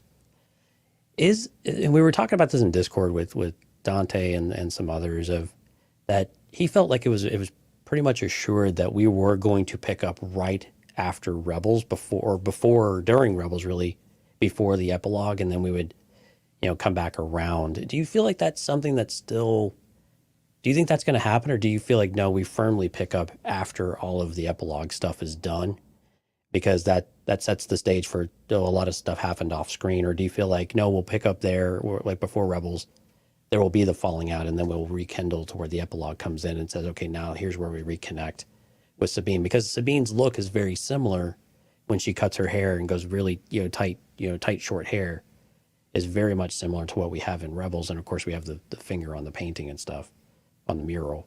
So do you think that's what we're doing? Do you think we'll go and fill in the blanks before the epilogue and then pick up after the epilogue? Or do you think, no, everything is after the epilogue, we're just kind of rekindling and revisiting it, but well after the fact? I think the first 2 episodes are probably going to tackle the epilogue from season 4 and almost retell that. Like here's the thing. I don't know how you jump into. I mean, you can do it. I'm not saying you can't, but you're going to waste episodes getting everybody up to speed through narrative only, right? Through the dialogue and that sort of thing. Whereas if you spend maybe the first episode or some portion of the first 2 episodes in retelling that whole thing, I think you can get a lot of that in there and set a lot of the characters up, get you invested in the characters for somebody who's not watched the series again. So and on top of that, I think we've already got unofficially confirmation that they have reshot many of those same scenes from the epilogue in live action. Everything from Sabine walking up to the mural, that was exactly the same way, her touching Ezra's face. Right. All of that's there. This shot looks very similar to the one where she turns around. She's not holding the staff like she was in Rebels, although we can't see it yet. So I think they probably did. I think we'll probably open up in the past prior to the epilogue, or just right around that time. I think we're going to get what happens afterwards. And then the rest of the series, when we get into season or episode 3, or maybe somewhere in episode 2, is going to be Sabine with a really short hair. Everybody's on board. Everybody knows what the mission is, and we go forward for the next, how many is it? 8 episodes? Correct. Yeah, 8. Yeah. So the next 6 episodes, the next 3/4 of it are going to be focused on, finding Ezra, finding Thrawn, because they got to get that out of the way. But again, there's just so much stuff that happened, and that epilogue didn't do any favors because it really threw a lot of stuff at you. Yeah. To tie up some things, So you got to get through that somehow, and I think that's probably going to be the easiest way to do so. Yeah, I'm kind of mixed on this, right? I would really love for them to pick up after all of that, and I think there's ways you can do it. But again, some of these things are so shot for shot that it's really hard to argue against the point that they're going to retell, some aspect of the epilogue, or at least tell part of the epilogue and maybe fill in a little bit of the blanks there. Yeah. But there's a part of me, though, I just wish that we could leave that be and just kind of move forward from it, because I just think that I get concerned about confusing an audience a little bit too, of like, what time frame are you in? Because you're talking about going from pre A New Hope or around A New Hope, and now you are 10 years after A New Hope, effectively. Yep. Or 10 years after Return of the Jedi. So I mean, you are much further in the future than you were. I mean, you're over the course of however many years that is, and so I think that's part of my concern about, does that confuse audiences? And Lauren and I kind of talked a little bit about that too, of, what does that do for audiences? Make sure you don't lose them. Now, granted, Filoni and company are going to do a great job to be able to make sure they don't lose the audience. And again, the idea was that you didn't need to know a lot about Rebels coming into this in order to pick it up and feel like you're moving along, which again lends some credibility to saying that, well, maybe they need to reestablish some of this. But again, I would hope that they have some way, and Star Wars sucks at this, let's just be honest, at telling you like what the different timings are or how many years later something has happened. We're not good at this. They don't do it. Yeah. They don't do it ever really. So, right. You know, it's, and so I think with these shows though, and only 8 episodes, and if you really want people to not have any idea, I think you have to be cautious with some of that. Yeah, part of Star Wars problem, and it's just part of the DNA. So there's no arguing about it, and you just accept it. And I'm fine with it personally, but they're not really good at it because Lucas was never a big fan of it. That's why we never have locations of planets. I mean, you know, Rogue One was the exception, right? And some of the other television stuff, but for the most part, by and large, you know, it's told through the story. You find out what planet they're on because someone mentions it. You find out what year it is because someone says, "Oh, it's been 2 years now." It's all through the dialogue itself in the story that they kind of do that. So, but it cuts both ways. You're right. Like there are times when it's just not very clear exactly where things are. I just feel like they don't need to belabor this stuff, right?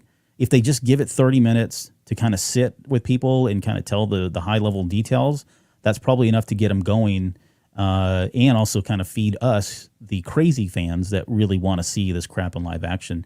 Right. Jeff had mentioned also that mural look in live action is pretty crazy. It's crazy how stunning it looks, honestly. Lauren said, "I got the vibe this image was meant to be a visual parallel of a different moment rather than a retelling of that same scene." So saying that it's not a shot for shot. That was kind of my original approach to it, but some of them are so similar, it's really hard to argue it, though. Okay. And speak of the devil, there's Dante. Yep. And this is also where where Ahsoka says, "Nice haircut." Right. So cutting her hair super, super short. I kid you not. Again, you know, I go out into dark places when I'm not on the good places on the internet, right? Trying to troll these people that by dark places, I wasn't sure where you were going with that. Sorry, I meant people that hate Star Wars. I'm all in their circles with these burner accounts so I can follow the craziness. You would not believe how many people have already said they're not going to watch this because she cut her hair too short, and somehow that's offensive to some men. Like, it is unbelievable. And I mean, it's pretty much verbatim what she did in Rebels. I mean, that's what I'm saying. Like, did you not watch the show? Like, what part of this? Her hair was always short, and it got real short. It's so ridiculous. There's Wang again in the back, by the way. Huyong, yeah. August 23rd. This is some of the footage we had already seen. Yeah, and again, still not sold that the Inquisitor is male or female. Still can't quite make my mind up about, you know, who the Inquisitor might be. And there was a part of me, though, I got to be honest, and I'm usually not this person. There was a part of me that says, you know, what if Bear Safi became an Inquisitor? Just to really blow people's minds and finally give all the fans what they really want. Everybody wants Offie so bad to come into, you know, to be revisited in Star Wars. How wild would it be if this was her way of coming into all of this? Yeah, I'd be on the Inquisitor is the 39th sister. That's about right. It's about right at this point. I'm okay with it being like, I actually think I'm with you. I think we speculated about this in the first recap of the teaser stuff that we did. I think that they're purposely not showing the face of this character. Like, even with most of the Inquisitors, even in Rebels and live action, some portion of their face was shown. And in this particular one, they are hiding it, and they keep hiding it. So I think there's going to be a reveal. And I think Bear Safi would be a great kind of reveal. Because, I mean, there aren't really a whole lot of, well, I say that, and they keep coming up with them, but there aren't a lot of recognizable characters from the Clone Wars era, people that we know left that haven't been accounted for in some way. Well, people that you really know and care about. Exactly. In some way. They have the backstory already built in for you. Yeah. Yep. So I like where you're going with that. I'd be totally down with that here as well.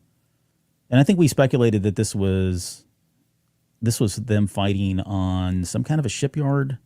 Yeah, or maybe same shipyard we've seen. Yeah, I think it's from what we saw so far. I wonder if it's Ezra. Not Ezra. I like where you're going, though. Get that tinfoil hat on, man. That's right. That's why you're here. There's the shot of her walking up to the mural, touching his face. So August 23rd. This is where we get Ahsoka saying sometimes we have to do what's right regardless of our personal feelings. I have a feeling she's talking to Sabine.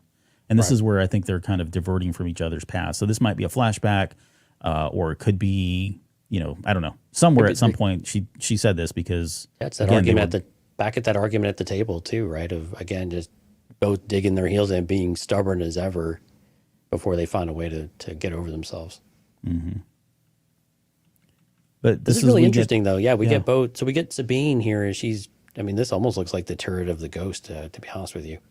But she's got, doesn't that look like the Ghost right there?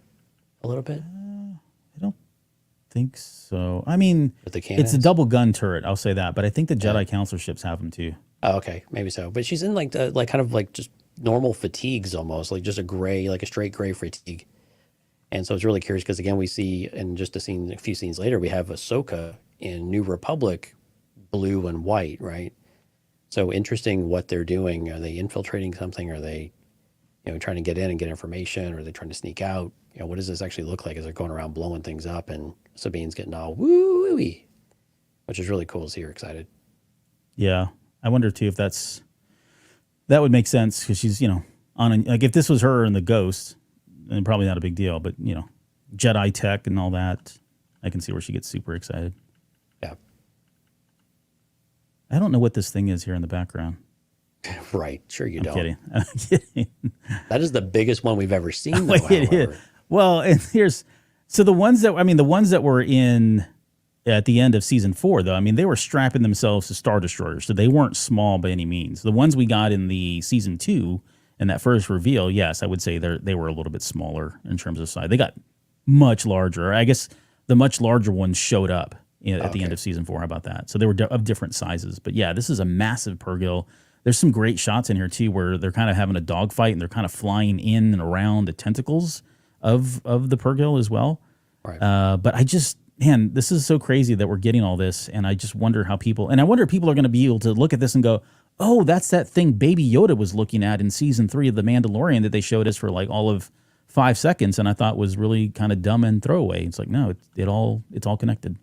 Yeah, I'm curious if this is how we actually are presented to the purrgil for the first time with the ship going right at them, or if we see them from a distance to where they're kind of masked, again, to help bridge people who saw Grogu looking out the window, and then we see them from a distance, but then now we get them up front, and this is the big reveal of that. Mm-hmm. But we did have some sort of establishing obscured shot, too, that help us make that bridge to help bring people along. Again, I think just visual cues like that you can do very short and still help people understand what exactly they saw. Yeah. Ahsoka had said buckle up at this point in the trailer. So based on this, I do wonder, so my theory now is that, and I said this in the last show, before the trailer came out, I said at some point they're going to have to go back to the purrgil. Like the trail starts with them. Where do you take your Jedi and Imperial sympathizers to die, dear purrgil? To purrgil. Well, and you need someone that can speak to the purrgil, right? In some way and make a connection with them. So is Ahsoka the type of person that can connect with the purrgil in some way to communicate with them like Ezra was doing? Yes, and I think that is why she's wearing that suit. This looks like it could be a pilot suit. Maybe this is a jumpsuit. Maybe she's going to jump out there and connect with them. Because Ezra had a connected, well, that's not true. He connected with them through a ship at one point. Through the ships as well, yeah. Yeah. I was thinking maybe this is some kind of a jumpsuit that she was going to go out there and connect. But she seems super happy here. Like, I don't think they're under duress.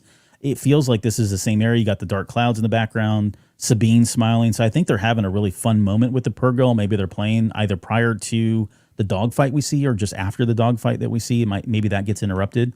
But I'm with you. I feel like the natural, if it were me writing this, I would have them go find the purrgil and try to connect with them, try to say, look, we're looking for Ezra, we're looking for Thrawn. Here's the retelling of what happened. Do you know? Or maybe they're trailing them, trying to figure out when they jump into hyperspace, where are they going? Right. They go pretty far. I think we've established that. They go way out into like wild space and they navigate all over the place. Right. So not an easy, it's a very tall order to kind of follow the purrgil through hyperspace in that regard. So this is the same planet in my head. Again, this ship shows up a little bit later. It's kind of a little janky. It doesn't look like it's in good repair. Does this look like this is around the purrgil? Yes. Yeah, they're flying in. They're having a dogfight around the purrgil. In fact, you're going to see here in just a second, there's the tentacles right there. Those are actually the purrgil tentacles. Look how large those are. Oh, gotcha. So this is one of these massive ones that was strapped to those Star Destroyers and that took Thrawn and Ezra away. But yeah, they're like navigating. That's the counselor ship for sure. But she's got 2 starfighters on her. I think Yeah, and that There's might that be one, and Baylan. there's another one. Yeah, so I'm guessing maybe. that's probably Baylan Skoll and Shin that are chasing them. Now, granted, because I think they each have their own starfighter at some point, if I recall some of the theories, but yeah, I'd like to think that was them. Now, granted, it could be this Inquisitor though as well, because we know the Inquisitor is chasing and firing at a ship from an earlier teaser, which we didn't get those scenes in the full trailer, but it very well could be that too. Yeah. We've narrowed it down. Out of 3 of the 4 evil characters that have presented themselves, Morgan Elspeth not being one of them. We've narrowed it down to 3. Yeah, I'm going to just go on record and say it's probably one of the bad guys in that ship. I know that's a bold, it's a way out there, but They got that's green how we lasers. roll. Only bad guys have green lasers on their ship, so That's how we roll on the show. Okay, buckle up. Let's see, where are we here? Ahsoka, if we don't stop Thrawn, everything will be in vain. Okay, I agree. I don't disagree. I don't know what she's talking about specifically, but the fate. I guess everything they've done, right? If rumors of Thrawn being heir to the Empire, the return of the Empire, he would have to have wield some level of power, though, right? For them to say it's all going to be in vain, because.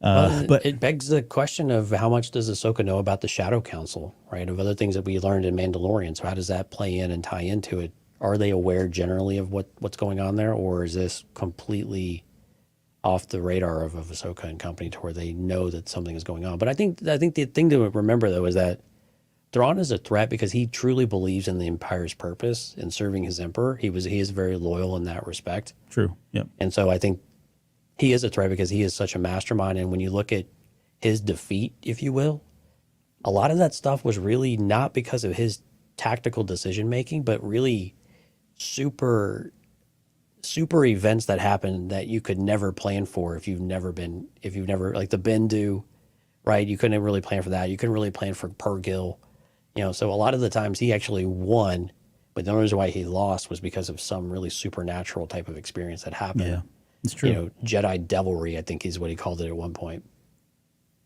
Yeah, the Jedi have got. I mean, they do. We know that. We see it in Rebels, but they frustrate him to no end because he just cannot. Every time he thinks he's got him angled, they pull something else on him. Well, it's not even necessarily the Jedi. It's just these other things around, these other force. It's the force in general, I think. Right, the force. How about that? Yeah, the force in general. Sabine looks very concerned here. This is all kind of playing into that whole thing about it still being in vain. And then finally we get the official reveal that we had already gotten from the footage that was shown at Star Wars Celebration, but Mickelson here playing Thrawn, which still looks like Elon Musk. I'm really trying not to see that, and I'm sorry if I ruined it for anybody. But I do like the character. I like the look. I'm really, really interested to see the facial expressions while he speaks. Yeah, because he, the way that he did the voice in the animated was very different, of course, when you see behind the scenes of that versus what you see on screen. So I'm really curious how that has shifted, how that's changed.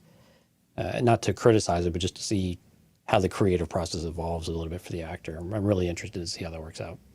The voice that he provided for Thrawn is so iconic, and I don't think they can do anything wrong. Like even if he suddenly became very expressive, which Thrawn is not, let's be clear, right? In Rebels, he's very stoic. He's had a couple moments though. So he's gotten animated, I'll say that, right? But by and large, he has that calm demeanor. I'm always in control. I'm always 3 steps ahead. I mean, that's just part of his character. And so even if, all I'm saying is if they broke away from that and live action Thrawn is a little bit more, energetic or more lively, I don't think I would hate it as much because that voice is still there. It's going to be exactly like we've heard in Rebels, and that to me is part of that charisma and the charm that Thrawn brings. Yeah, and by the way, Dale in the chat had said that the Inquisitor's name is Marok, and yeah, I think that was kind of revealed out there recently. So an interesting name. Doesn't necessarily mean anything, but be curious. We do have a name for the Inquisitor at least. Look at that. Thrawn, darkness. Thrawn, darkness. Coincidence? I think not. So then we get Sabine. All right, let's get into the Sabine discussion in hour 3 here. So this is caused a lot of grief for people. All right, let me go back to Jeff. Because Jeff is screaming at me about putting up his comment. No, he's not. I told him I would put it up. He says, I'll say it again, non-Force Jedi I love it. Sabine just wanting to follow the ways of Ezra and Kanan makes so much sense. I love it here. Okay, and that's where I'm at. Like, I'm not in the camp of Sabine being Force sensitive. Could she be Force sensitive? I'm not saying it's out of the possibility, right? The realms of possibility. I've got a lot of questions, and for me, it's they got to do some good explaining. Like, it depends on how they kind of tell that story for them to do that. I don't think there's anything wrong with her not being Force sensitive. But this scene right here is causing a lot of people grief because I've seen people saying, oh, she's holding her hand up as to use the Force or an attempt to use the Force because she's been, she's what do you call it? She's subdued, right? Somewhere, I'm assuming this is the Shin fight, and Shin got the better hand of her here, right? Or got the upper hand on her. And so she's reaching out, using the Force, trying to channel the Force in some way, even though she can't, because she's got no other way to defend herself at this point. This is, again, what is kind of being talked about. And so, therefore, she is Force sensitive. There is a scene, I think it was in the teaser trailer, it opens with somebody using the Force, trying to pull that cup towards them. Do you remember that they showed us? Right. And I think a lot of folks were assuming that was Jason, right, that was using it. We're like, oh my gosh, it's Jason using that. It was in the, I think it was a trailer. Either way, I mean, I wonder if it is Sabine, Maybe she has a very weak, loose connection and it's nothing more. I don't think that's out of possibility. I just don't, I don't subscribe to the fact that she is somehow Force sensitive at this point. To me, it makes more sense to what, like Jeff was saying. She's already been trained by Kanan. She looks at Kanan as the father that she lost, right? Even though she's got her own dad, yes. But Kanan to her was kind of like her real father. On top of that, she's got an affinity for Ezra. She's respected the Jedi in ways that most Mandalorians have never respected them, to be honest and be clear. And then on top of all that, she's got Ahsoka, who was her master. So I think for her, the fact that she's interested in doing it, she's already wielded the Darksaber. On top of all that, she's a Mandalorian, so weapons are their religion. It makes sense that if there's going to be any type of character archetype that's going to be out there, class, if you will, that's going to be able to wield a lightsaber with proficiency and still be able to go up against Shin or other people, Sabine's fine. Like, I don't look at Pre Vizsla. He was not Force sensitive, right? At least that we know of. It's never been confirmed, but we all assumed that he was just a Mandalorian. He was just very proficient in combat, weapon combat. So wielding a lightsaber, yeah, it's much more difficult. And because you have the Force, it becomes easier and you can do things that non-Force users can with a lightsaber, but it doesn't preclude somebody from learning the ways of using a lightsaber and still not be Force sensitive. So that's my thoughts on it. But I guess where do you stand with all of that? I mean, she's a descendant of Tar Vizsla, right? So, I mean, there's always that, I suppose. Does she have to, does it matter if she's Force sensitive or not? In my opinion, I don't really care. To be honest with you, it doesn't bother me one way or the other. I like the idea that she has an affinity for the Force and there is a sensitivity and that she can do smaller things. And maybe that explains some of her increased proficiency with the lightsaber. Maybe Dante made a comment in the chat, did you see how high she could jump? I mean, she does all sorts of acrobatics in Rebels, of course, but it's animated. So it's easy to explain some of that away. But, that she feels the Force, and Kanan had made comments in her training, there you go, we had Dale's bringing that up too, and where she was blocking the Force, right? The whole, you're keeping it out, you're not connecting with the blade, you're not connecting with your environment. All of those things that Kanan was saying, you could lean heavily into if you want to, but they don't necessarily mean she was Force sensitive. It just means that she's holding herself back. She's the one blocking her own progress, right? Because Kanan says it in those same stories is what Ezra was doing, is what I was doing. I think Ezra says the same thing to Sabine as well. So you have all of these things that you could work into the story. Now, Sabine might feel the Force, but she can't always do as much with it. We've seen a lot of those stories happen in the High Republic and in other areas. Now, my question is, can a non-Force user be a Jedi? I don't know that you can. I don't know that that's such a thing. If I'm a clerk in the Jedi Temple, it doesn't mean I'm a Jedi honorarily, even though I believe I adhere to the values of whatever they have. I think there's probably more to it.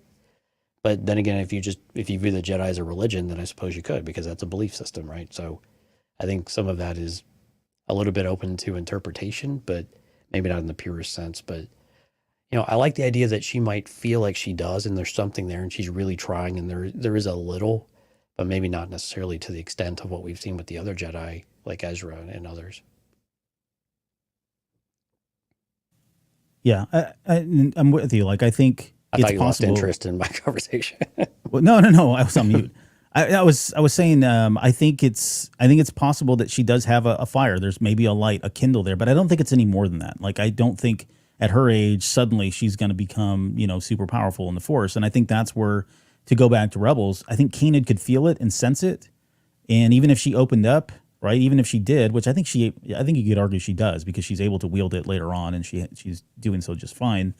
But after that, I don't think it's any more than that. And there are plenty of people like that. Like you said, there's plenty of examples in Legends and some in canon.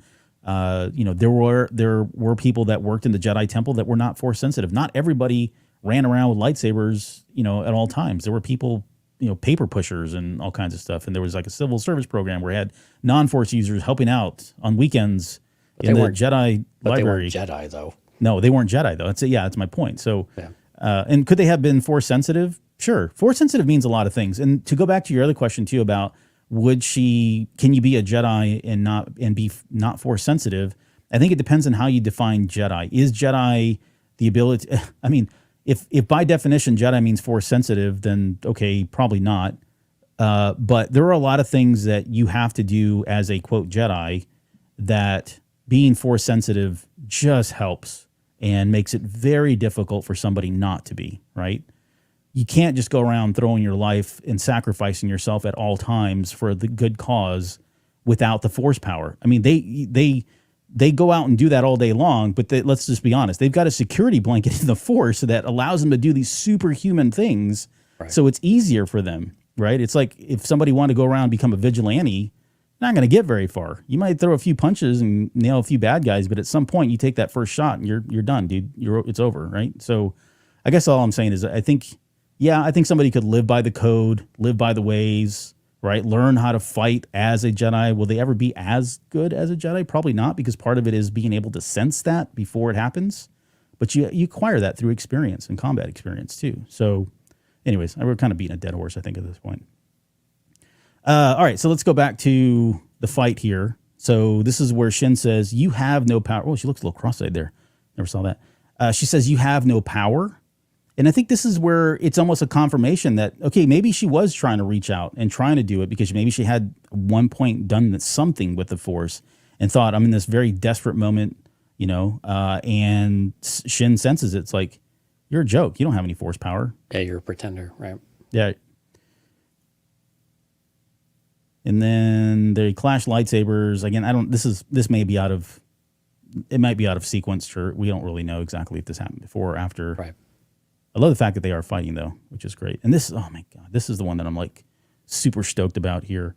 So we got the darkness is coming. Shin says no power. And the Baylan says, Anakin spoke highly of you. So confirmation, I guess, for the first time that he did exist. He was around. He met Anakin Skywalker. I don't know what the relationship was. I would assume that he was, maybe a Jedi Guard temple, or he was a Jedi himself, although he was never discussed.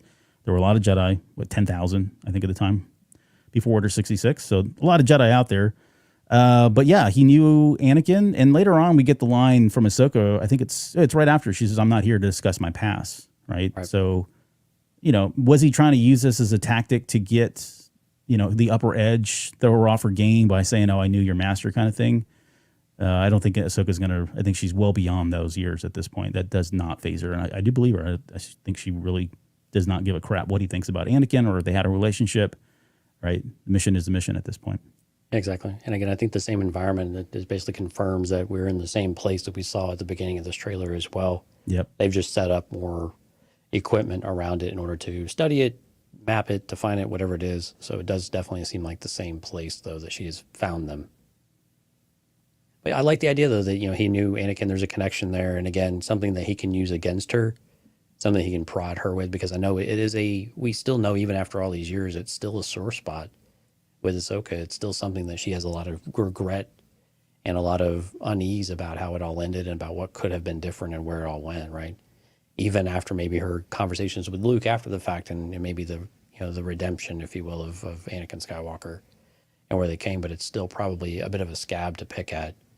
And maybe his comments aren't really out of ill will or anything. It's just more that, wow, I've heard a lot about you and he was really proud of you and it's great to finally fight you. I'll have to kill you, but it was really great to meet you finally. Yeah. Well, no, I like that. I was I was taking it in the comedic route in my head, but you're right. Like there would be, I would love that actually for him to kind of have this level of respect, even though she's the enemy, right? That makes him even more complex than, oh, you're good, I'm bad, I have to kill you kind of thing. It's like, no, you're good, I respect that, but at the same time, you're in the way of the mission. So exactly. Yeah, this feels like, of course, later on, like there's all this equipment. We were kind of speculating about this equipment. I think we drew parallels to the World Between Worlds and the excavation that was going on when they found that on Lothal. Right. This looks like there are like camera equipment and stuff going up. So I don't know if they're using this equipment now that we have kind of more of the map. Yeah, more context. Yeah, more context, right? It feels like maybe they are using this equipment to discern where Thrawn is. You know, they're using tech and whatever else to kind of figure out where he's at. So yeah, it definitely leans away from World Between Worlds, and Yes. definitely leans much more heavily into a map. But again, it doesn't mean that they're exclusive of one another in some capacity.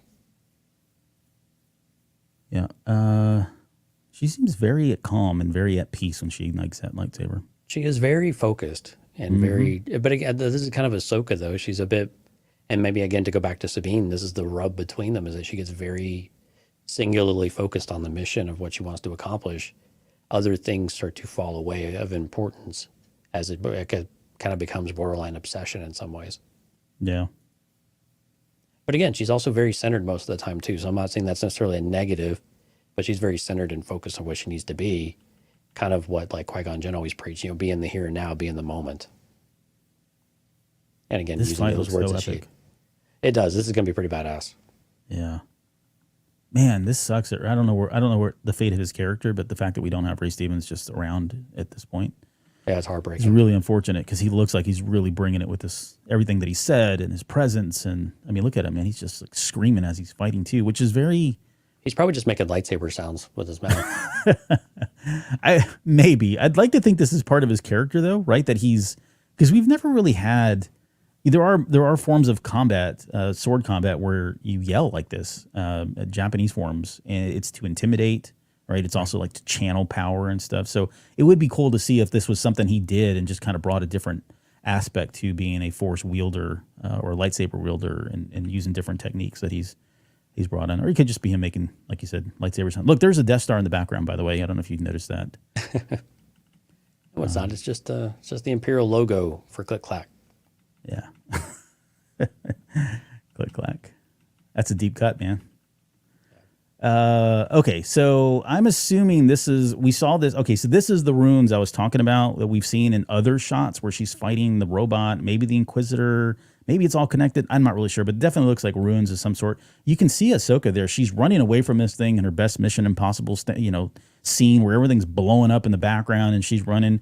I'm assuming this is either Wang or Huang, whatever, or Sabine. Hera. Yeah. Or Sabine. Somebody's picking her up. But the interesting that I thought, and I didn't really catch this the first time, but it almost looks like there's something raining from the sky. Well, this looks like it's actually projectile out of the ground.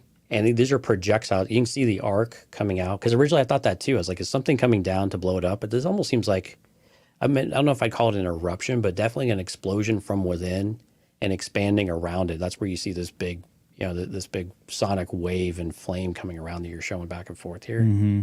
Okay. So it does have more of like an eruption type of visual element to it, though. So really curious what happened in the underground, cave, temple, whatever you want to call it, that's creating this giant explosion. Like what did you set off, Sabine? Or exactly. Ahsoka. Yeah. Well, it could have been Sabine too, with all her explosiveness that she's always blowing stuff up. At first I thought, okay, this is, maybe some Star Destroyer from, suborbit blowing the heck out of this, trying to get Ahsoka or whatever. But we kind of theorized that too. Did they catch up to her and then want to blow it up? Because we know we've seen chase scenes afterwards. So, but again, did she trigger something inside of it or something blew up? And now we've got this eruption type of thing happening. Okay, we get the line of, we have a lot of work to do. And then we move into Hera saying, once a rebel, always a rebel. This line is so out of place in this trailer. Like the delivery of it, it's clearly out of sequence with some things. And so it's really... Right. I mean, they threw it in there because it's very matter. Yeah, it's very matter of fact when she says it, though. Once a rebel, always a rebel. Yeah. Okay. I got Ahsoka smirking there. Yep, getting the band back together. Yeah. I'm assuming, okay, so this is, well, it's definitely Sabine, but Sabine is using that little wire thing. I don't know who this guy is. That's the Inquisitor. Is it really? Why does he have a breathing tube? I was calling him 1 tubes instead of 2 tubes, but. Oh, I don't know. I think we assume because this looks like the promotional material of the Inquisitor. Man, that doesn't look like an Inquisitor to me. Maybe that's his flight mask. He's almost got maybe like not. That's got like on. a red. It's got like a red helmet. Yeah, it almost looks like an Imperial. Yeah, you're right. This is somebody else. Yeah, I think it is. Well, the interesting thing is it does look like it's either like Corvus, and I say that because of trees and no other reason. Right. Well, it's gray in the background too, but the red leaves on the ground feels like it's back at that same location that we saw at the very beginning with all the ruins or with the map. Right. So maybe this is happening while Ahsoka is confronting Baylan's goal. This is what's happening in the background. Yeah, he's got a rifle in his hand that he drops. You see that? Yep. So I don't know. I don't know who this poor schmuck is, but he's not going to live. He's not going to last against her. More cheeky stuff with Ahsoka and the unknown Inquisitor. Whatever this droid is. That's an HK droid, yeah. Yeah, I guess I should say who he is. Back at the shipyard. This is Ahsoka flying. Oh, this is when she takes that dive, and then we get kind of like this dogfight that's going on. And that's that same shot. And I think you're right. This feels like it's Shin and Baylan now that I see that. Yep, I think so. In their personal ships. There she goes. Also think that's probably going to be a 2-set Lego set for those interested. I think those 2 ships will come together along with minifigs. Right. But not Hera, because that'll be in a totally different ship that's, right. $60 just to get the fig. This is the one I was talking about. This is that we saw it in the first trailer where Ahsoka was in there, and it's almost like at the shipyard, at the main center of the shipyard or whatever it was, but we didn't see Hera here. Yeah, like the one where Ahsoka blows out the window. Yes. Yep. But Hera's firing on somebody here, and you can see Ahsoka there on the far right-hand side in that shot. Oh, yeah, there you go. Yeah, nice job. I didn't put the trailer together. Well, I mean, but nice. No, I'm kidding. Yeah, screen it. Now, this is what's really interesting, though. So here's the shuttle coming in. It's firing at both the Inquisitor and at Ahsoka as they run towards it. So really curious what is going on here. So clearly not on the same side. Well, no, and I think that makes sense. Like I can see her fighting 2 battles or 2 fronts. She's got the Inquisitor still after her. On top of that, you got these bozos flying around trying to kill her, whatever they're working for, Morgan Elsbeth or Thrawn. So, maybe they're just take 2 out with the same one. Again, I'm pretty sure they have no love for the Empire, or no love for the I guess I should say the Inquisitor program or whatever. Right. Yeah, and this is the last shot here, which is helicopter lightsabers, and then Ahsoka in her best Anakin pose from the promotional picture. You remember when Anakin had that pose where he's holding a lightsaber behind? I think he used it for the artwork. But yeah, cool. Similar. She's holding that lightsaber behind her, just like Anakin did then. Although I don't remember him using it. I think he used it in. He used it in Attack of the Clones. He used it in Attack of the Clones too when he was fighting Dooku. Did he? Yeah. Okay, I believe you. Yep. Anyways, we get the lightsaber spinning, and she seems again very much at peace. And lightsabers clash, and we get the whole thing. 2-episode premiere. She's dealt with their kind before. I know, like it's just not even like I see this and I'm like, okay, cool, but she's dispatched every single one of these guys already. Like, what is this guy bringing that no one, unless it's somebody like Barriss Offee or it's her best somebody friend. else, right?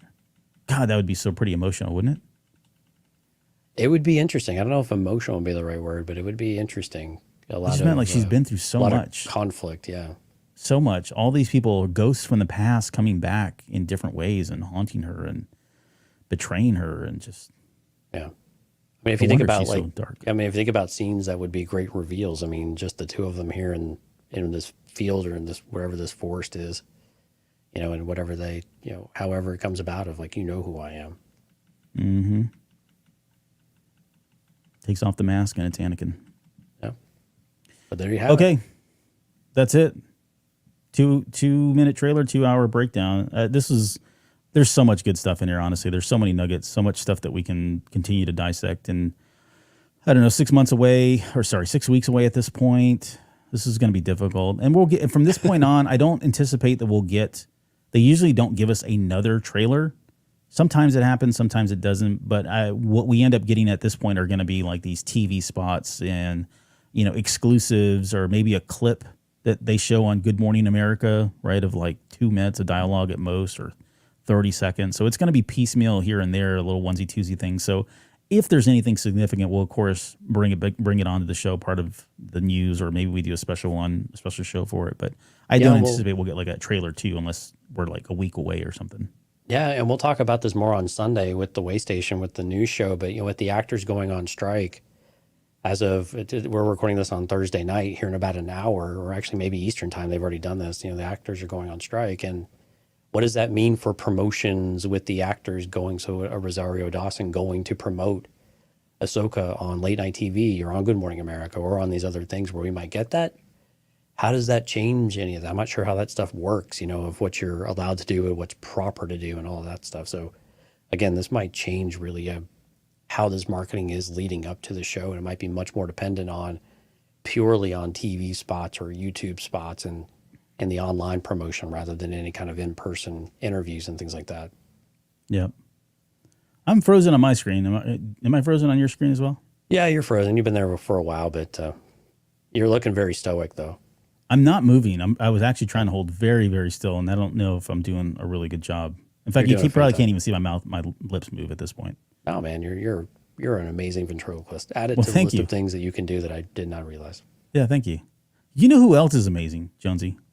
Everybody that joined us tonight. Yeah, all of our amazing, man, great job. Yeah, all of our amazing people in the live stream. We saw so many people watching the show, so thank you all so much. Special thanks to all the people in the chat: Alex, Jonathan, Sky, Jeff, Lauren, obviously Subdued, Skywalker's Academy, Riley, Stephanie, 80s Kid from the 90s, Jorge, Dante. If I missed you, my sincerest apologies. This is not intentional, but really enjoyed having you guys all come out. If you're curious, if you're listening to the podcast, please come out and visit us at cantinacast.com/YouTube. Again, no Patreon episode tonight because it's already quite late, but don't worry, we've got lots of stuff coming your way over the next many weeks leading up to the Ahsoka premiere. And Albert's going to mess around with all of the visuals here as we wrap up the show. All right, so I feel very seen all of a sudden. I'm going to focus. I don't know why you want to watch a picture of me. I'm frozen. Here's Jonesy in live action, full front and center. So there you go. You're welcome. All right. This has been a fun show, even though it crash landed. So another happy landing as far as I'm concerned. Again, we'll be back here on Thursday, or Thursday. This could be our Sunday. new thumbnail for the episode. Just me. Well, it's just you, right? On Sunday, join us for our rewatch or breakdown. Top 3 moments. How about that? Top 3 moments of season 3 of Rebels. Man, my goodness, this is so freaking difficult to do, but so exciting. If you missed the first 2 shows, you need to go watch them if you're a Patreon member. I think we had a really, really good time and just laughing about some of the great moments in Star Wars Rebels. And if this show is anything like that series, I think we're in for quite a banger of a series. So, and yeah, there you go. There's old Hondo and Naka. So all you need to know, we brought the Hondo quotes, and they were and life was good. Yep. I'm still frozen. So Jonesy, thanks for being here. Thank you for being here in spirit. Thank you. All right, we'll see you guys in just a few days.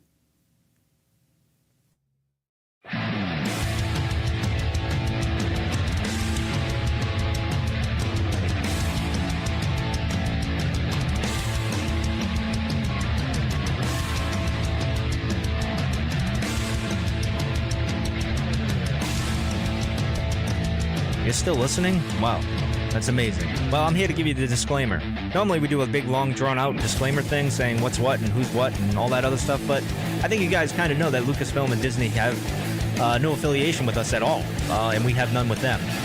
We talk about Star Wars, which is their property, and all that other good, fun stuff, but I think you can tell which is our stuff and which is their stuff. If you can't, well, then send a lawyer to send an email to me, and I'll be glad to chat with them. Other than that, you know what's what, so that's your disclaimer.